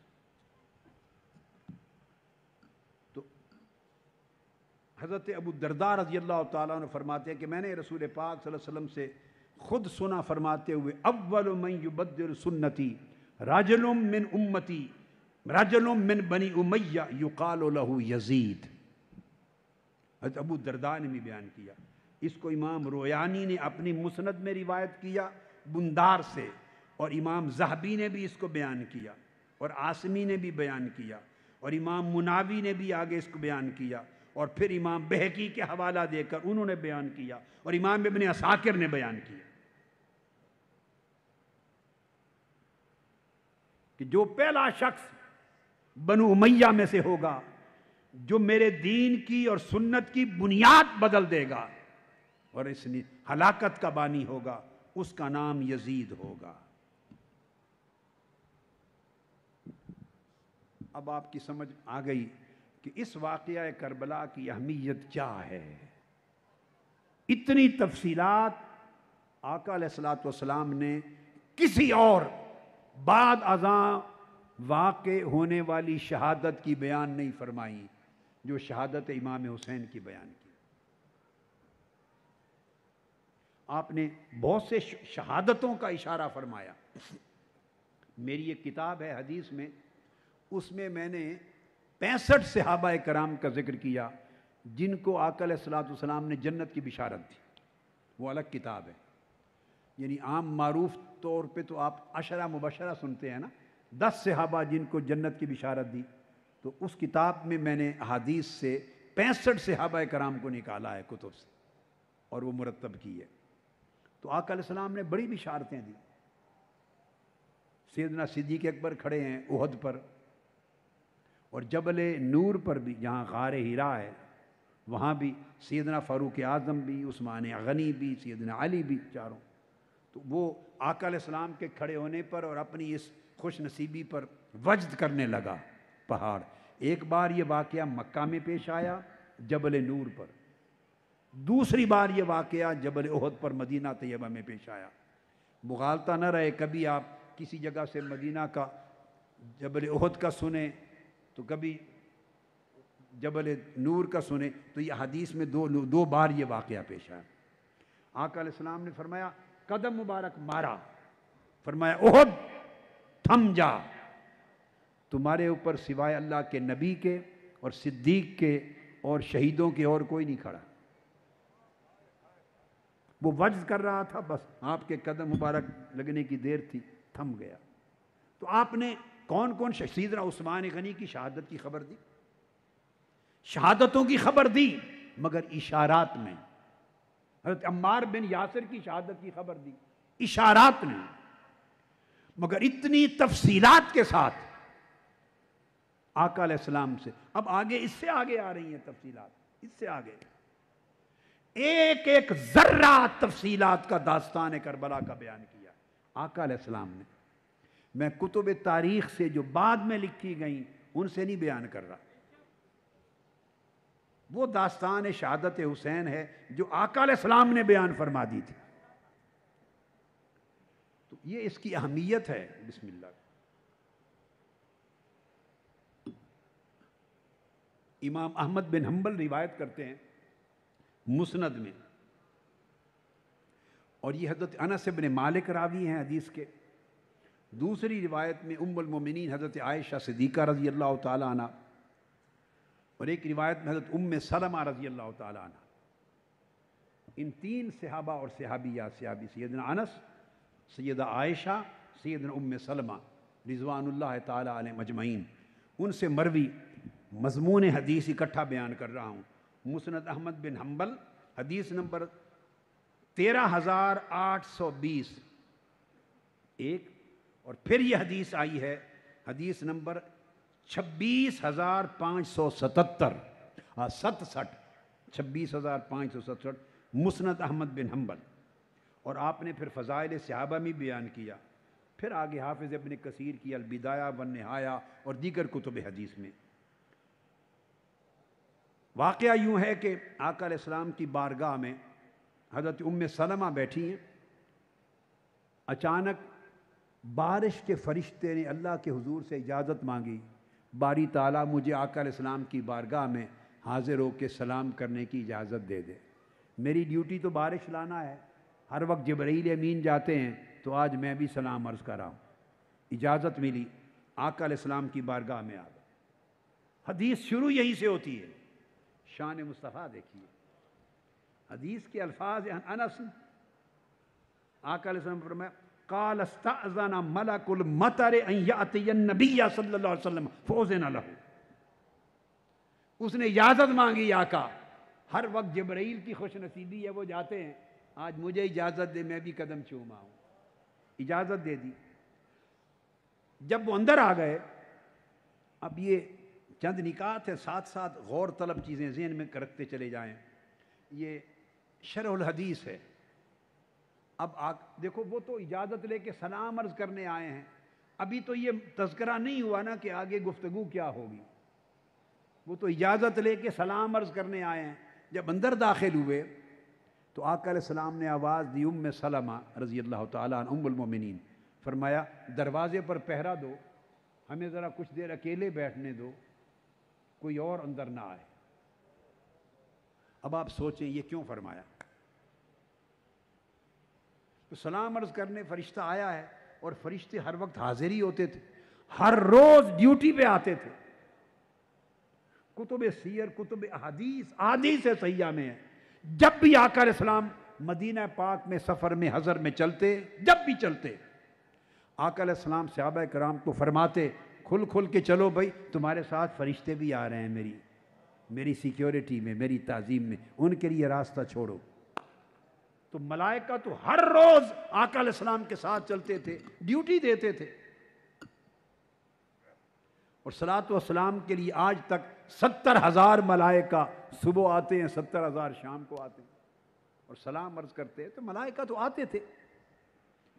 فرمایا کہ فقال لأم سلمہ تحفظی علینا الباب، ام سلمہ ہمارے دروازے پر پہرا دے، کوئی اندر داخل نہ ہو. لا يدخل احد، اندر کوئی نہ آئے. جب یہ فرمایا فجاء الحسین بن علی. اب آپ دیکھیے، آپ کیا کہیں گے، یہ اتفاقات ہیں یا معجزات ہیں؟ آپ روک رہے ہیں کہ کسی کو آنے نہ دینا، دروازے پر پہرا دو، اور آئے کون ہیں؟ حسین ابن علی آئے. کھیلتے کھیلتے آ گئے، اور جب دروازے پر آئے تو چھلانگ لگا کے کمرے میں داخل ہو گئے. حضرت ام سلمہ رضی اللہ تعالیٰ عنہ روک نہیں سکی. جب آئے تو آقا علیہ السلام کی پشت مبارک پہ چڑھ گئے، شانہ مبارک پہ چڑھ گئے، آپ چومنے لگے، پیار کرنے لگے، لپٹ گئے۔ یہ منظر دیکھ کر فرشتہ پوچھتا ہے آقا علیہ السلام سے، فرشتہ پوچھتا ہے یا رسول اللہ صلی اللہ علیہ وسلم، فقال له الملک اتحبہ، فرشتے نے جب یہ منظر دیکھا تو پوچھا یا رسول اللہ صلی اللہ علیہ وسلم، آپ اس سے بہت محبت کرتے ہیں؟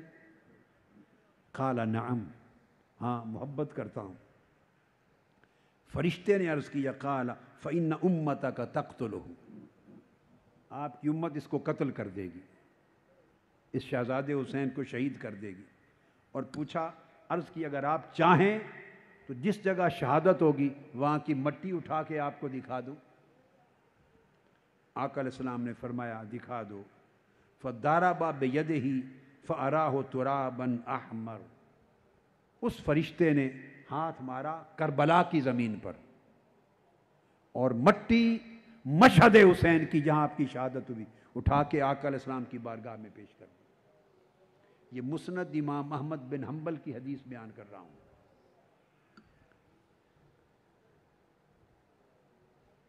پیش کر دی تو فاخذت ام سلمہ ذلک التراب، حضرت ام سلمہ رضی اللہ تعالی عنہ نے وہ مٹی لے لی، فسرتہ فی طرف ثوبہا، اور اس کو اپنی چادر کے ایک کونے میں باندھ لیا، اس کو سنبھال کے رکھ لیا۔ پھر اب صحابی کہتے ہیں، حضرت انس رضی اللہ تعالیٰ عنہ کہتے ہیں فَكُنَّا نَسْمَعُ يُقْتَلُ بِكَرْبَلَا، ہم تب سے صحابہ سنا کرتے تھے کہ حسین کی شہادت کربلا میں ہوگی۔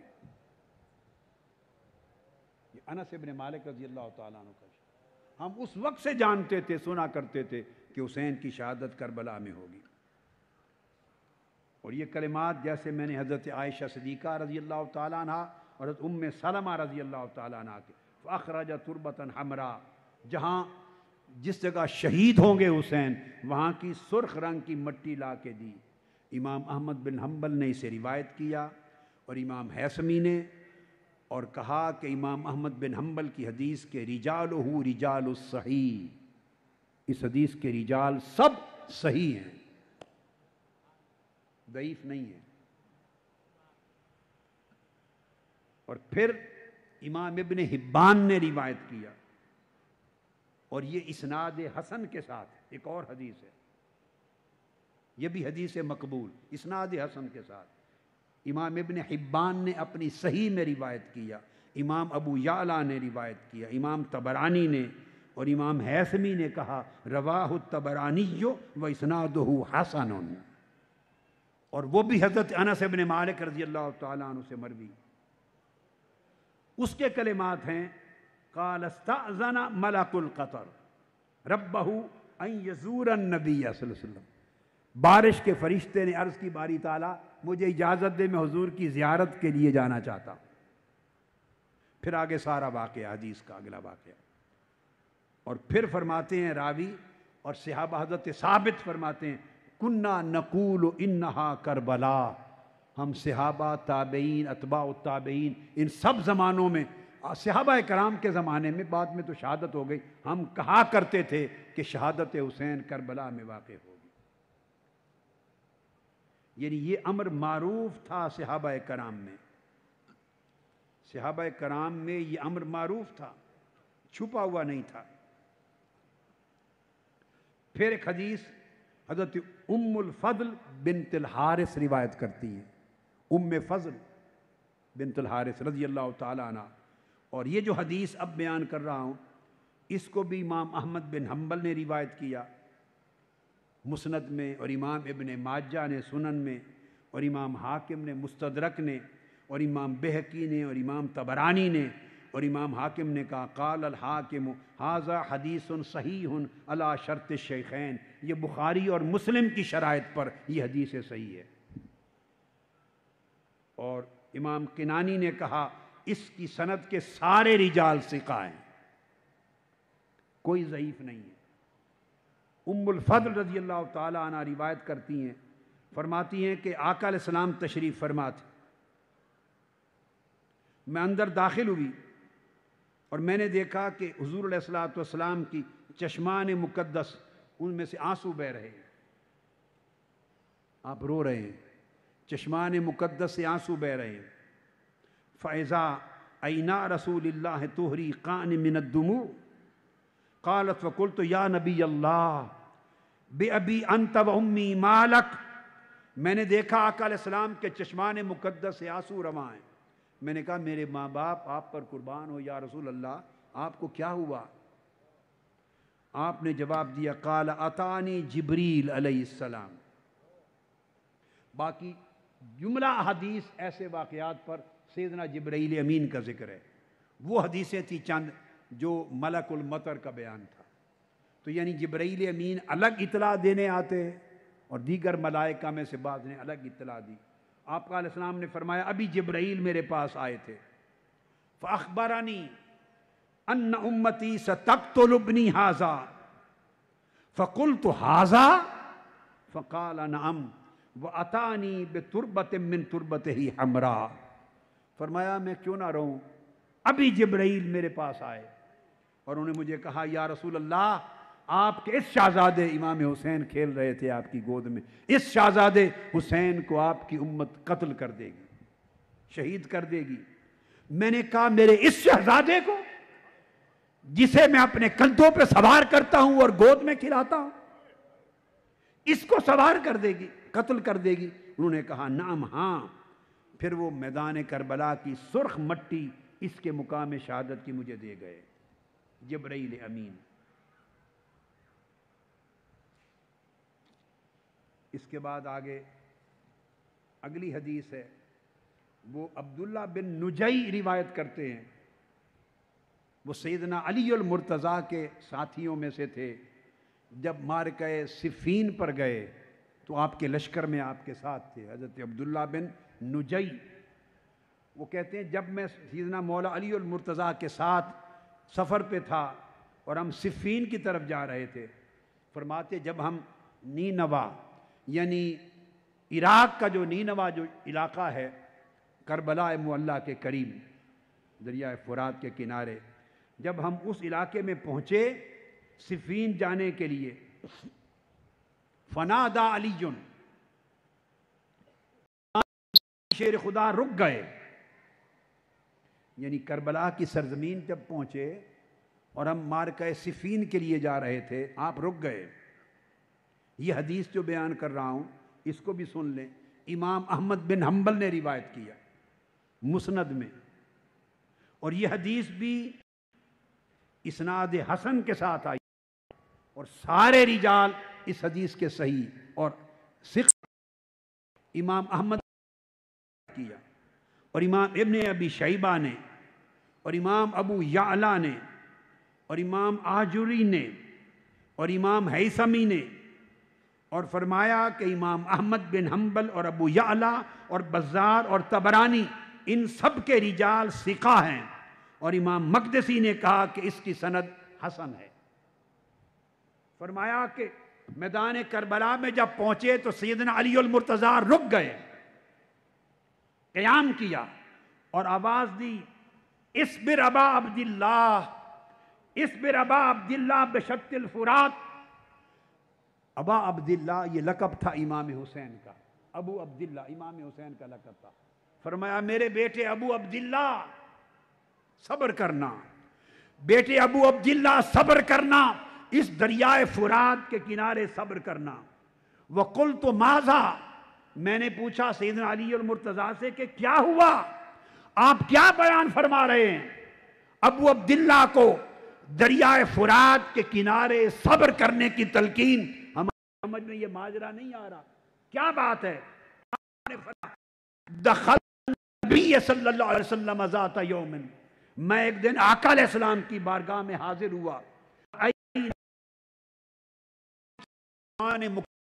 روا تھے، قلت یا نبی اللہ آقا کا احد، کیا کسی شخص نے آپ کو ناراض کر دیا ہے؟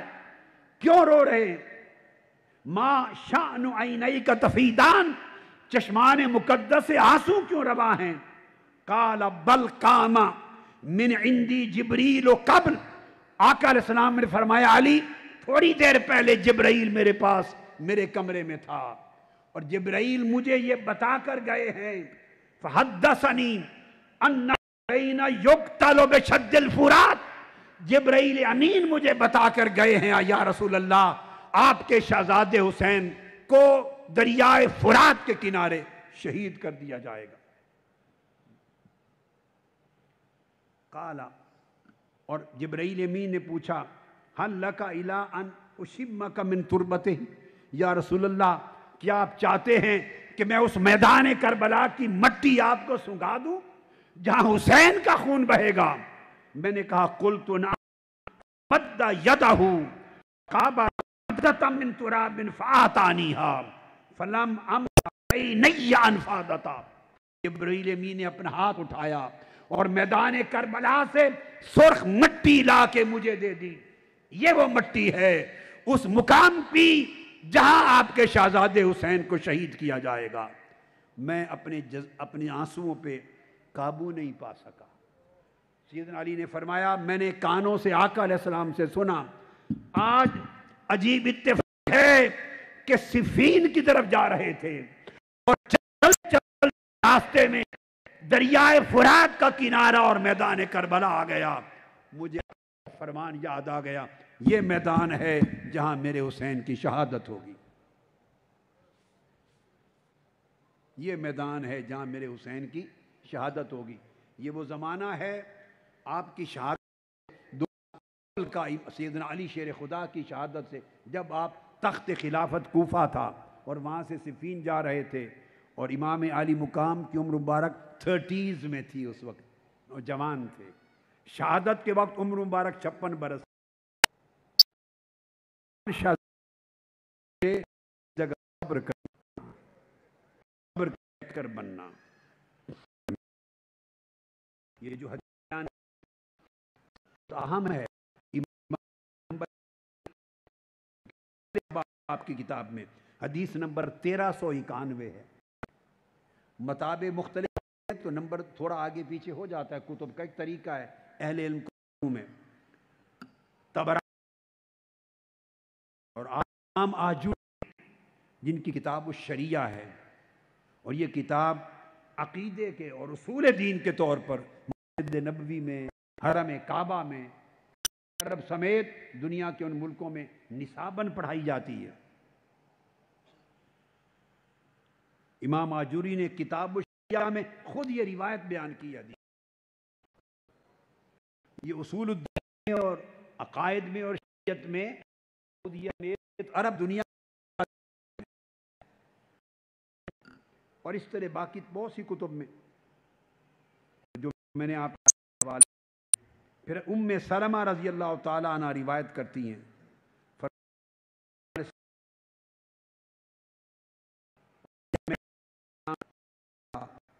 بیٹھے چشمان منا سے آنسو رواں ہیں، میں آپ کی ہچکی کے رونے، لیکن میں نے آپ کو بتایا جو دو فکر واقعہ کربلا سے نکلے وہ دو فکر ہیں، دو فلسفہ زندگی ہیں، دو سوچیں، ایک مائنڈ سیٹ بن گیا، لوگ خوف زدہ ہو گئے، ڈر گئے، انہوں نے کہا کہ چلو اپنا اپنا کام کرو، حکومت انہی کا کام ہے، ان پہ مداخلت نہ کرو، مار دیں گے، قتل کر دیں گے، آپ کے گھر اجاڑ دیں گے، لاشیں گرا دیں گے، خون بہا دیں گے، اتنا قتل عام، اور قتل کر کے پھر نیزوں کی نوک پر شہیدوں کا سر اٹھانا اور کربلا سے لے کے کوفہ اور کوفہ سے دمشق پہنچانا، نیزوں کے اوپر سروں کا، کٹے ہوئے سروں کا قافلہ، اور اپنے دربار میں سر رکھا جانا، اور چھڑی مار رہا ہے امام علی مقام کے لبوں پر یزید بدبخت۔ اس کا ذکر بھی صحیح بخاری میں آیا ہے، صحیح بخاری میں، جب اس نے چھڑی ماری ایک صحابی کھڑے ہو گئے، اس نے کہا بدبخت رک جا، اللہ کی عزت کی قسم جن لبوں پہ چھڑی مار رہے ہو میں نے ان لبوں کو مصطفیٰ کو بوسہ دیتے دیکھا ہے۔ خیر، جو دو فکر وہ آج تک دو ذہنیتیں، ایک ذہنیت وہ جو ڈر کے خوف زدہ ہو کر مفاد کے پیچھے لگ کر وہ پھر وقت کے یزیدوں کے اسی طرح تابع ہو جائیں. تھوڑے تھوڑے چندے ملیں، تھوڑی زمین ملے، چندہ ملے، میں لفظ نہیں بولتا، کسی مقصد کے لیے 4 پیسے ملیں، مفادات، 2 ٹکے کے مفادات، یہ مفادات یہیں رہ جانے ہیں، قبر میں بھی نہیں جانے. قبر خالی ہاتھ جانا ہے ہر ایک کو. قیامت کے دن ان مفادات میں سے کوئی مفاد تمہارے کام نہیں آئے گا. یزیدیت سے دوستی کرنے والوں، یزیدیت سے وفا نبھانے والوں، یزیدیت کی غلامی کا توق گلے میں ڈالنے والوں، دین کا نام لے کر دین بیچنے والوں، یہ دین فروشی قیامت کے دن کام نہیں آئے گی. قیامت کے دن حسین سے محبت کام آئے گی. یزیدیت کا کردار قیامت کے دن لعنت کا توق بن کے تمہارے گلے میں ہوگا. حسینیت کا کردار قیامت کے دن شفاعت بن کے تمہارے سر پہ سایہ فگن ہوگا. اس وقت یہ سوچ بن گئی کہ چلو سیاست و حکومت انہی کا حق ہے، مت مداخلت کرو، مت مداخلت کرو. ہم صرف مذہب کی خدمت کریں، صرف علم پڑھائیں، علم کی خدمت کریں، مذہب کی خدمت کریں، اپنا اللہ اللہ کریں. یہی تقسیم یزید بدبخت چاہتا تھا. اس نے ایک ذہن بنا دیا کہ کلیش نہ لو، تصادم نہ لو، یہ انہی کا حق ہے، مداخلت نہ کرو، ان کو جو چاہیں کرنے دیں، آواز بھی بلند نہ کرو. وہ فب لسان ہی پر اتر آئے یا فب قلب ہی پر اتر آئے، دین کو پریکٹس کرنے والے اہل علم، اہل تقوی، اہل دین، اہل عمل، یا زبان سے مذمت کریں اپنے حلقوں میں یا دل سے نفرت کریں، مگر للکارنا اور ڈٹ جانا باطل کے سامنے اور لڑنا اور حق کا علم بلند کر کے قربان ہو جانا، یہ حسین کا کردار تھا. ہر ایک کو نصیب نہ اس دور میں ہوا، نہ آج ہر ایک کو نصیب ہوتا ہے.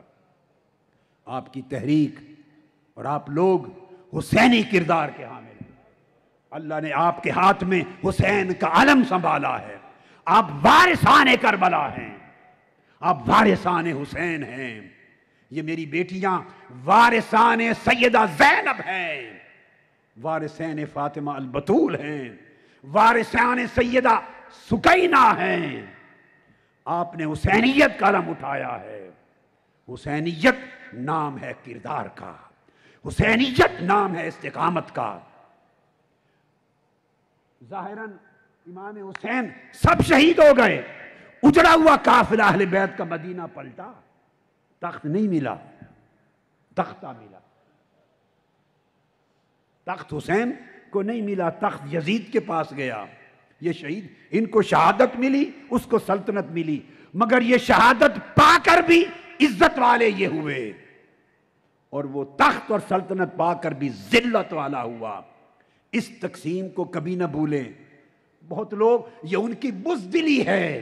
بعض لوگوں کے اندر جرأت ایمانی نہیں ہے، بعض لوگوں کے اندر اتنی غیرت نہیں ہے، اتنی طاقت نہیں ہے، اتنی سکت نہیں ہے کہ وہ ٹکرا سکیں یا مفاد سے تائب ہو سکیں یا بڑے وقت کے فرعونوں یزیدوں سے حق کی بات کہہ کے للکار سکیں.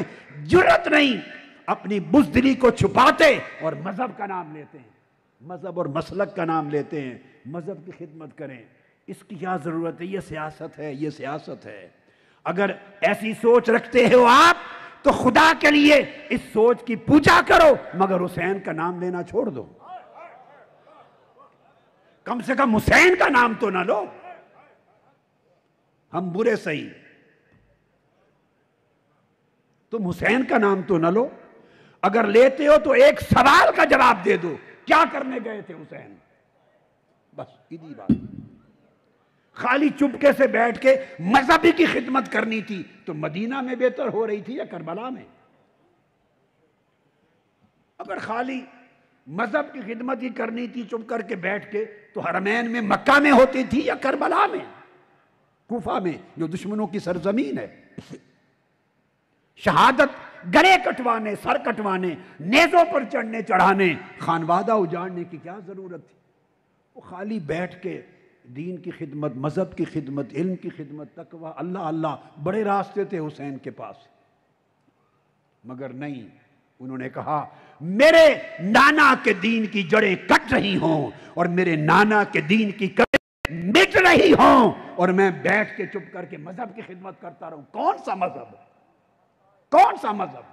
کون سی خدمت؟ حسین نے اس کردار کو قبول نہیں کیا. یہ معیار تھا جو حسین نے دیا. یہ سمجھ جو آپ بہت سے لوگوں کو ایسی بات کرنے والے ہیں جو سمجھ ان کو ملی ہے، یہ سمجھ اس زمانے میں بھی بہتوں کے پاس اس واقعہ کربلا نے پیدا کر دی تھی. مگر حسین اس سمجھ کا آئینہ دار نہیں تھا. حسین باطل سے ٹکرانے والا تھا، سمجھوتا کرنے والا نہ تھا. اللہ کا فضل ہے کہ اس نے کربلا کا اور حسین کا وہ کردار تحریک منہاج القرآن کو عطا کیا. آپ اس کے عکاس بھی ہیں، علم بردار بھی ہیں، اس کے وارث بھی ہیں. غرض اس سے نہیں کہ آپ کو تخت ملتا ہے یا تختہ. حق اور باطل کا فیصلہ تخت اور تختہ سے نہیں ہوتا. حق اور باطل کا فیصلہ شہادت اور سلطنت سے نہیں ہوتا. جس کے پاس سلطنت جائے وہ جیت گیا اور جس کے پاس شہادت آئے وہ ہار گیا. نہیں، ہار جیت کے معنی ایمان کی ڈکشنری میں یہ نہیں ہے، کفر کی ڈکشنری میں یہ ہیں. کفر کی ڈکشنری میں یہی معنی، یزید کی لغت میں یہی معنی تھا. حسین کی لغت میں شہادت کا نام جیتنا تھا، نہ جھکنے کا نام جیتنا تھا، حق کے کردار پر ڈٹے رہنا کا نام جیت تھا. حسین ایک طرز عمل دے گئے، لوگوں کو غیرت کے ساتھ، عزت کے ساتھ زندہ رہنے کا سلیقہ سکھا گئے، لوگوں کو دین کی قدروں کے لیے کے ساتھ جینا اور دین کی قدروں کے لیے مرنا سکھا گئے. یہ وہ عظمت ہے جو قیامت کے دن تک آپ کے سر پہ اس کا تاج رہے گا. اللہ رب العزت ہمیشہ استقامت دے، فتح و نصرت دے اور وہ عزت دے جو اللہ اور اس کے رسول کے ہاں ہے. وما علینا الا البلاغ. والسلام علیکم ورحمۃ اللہ وبرکاتہ.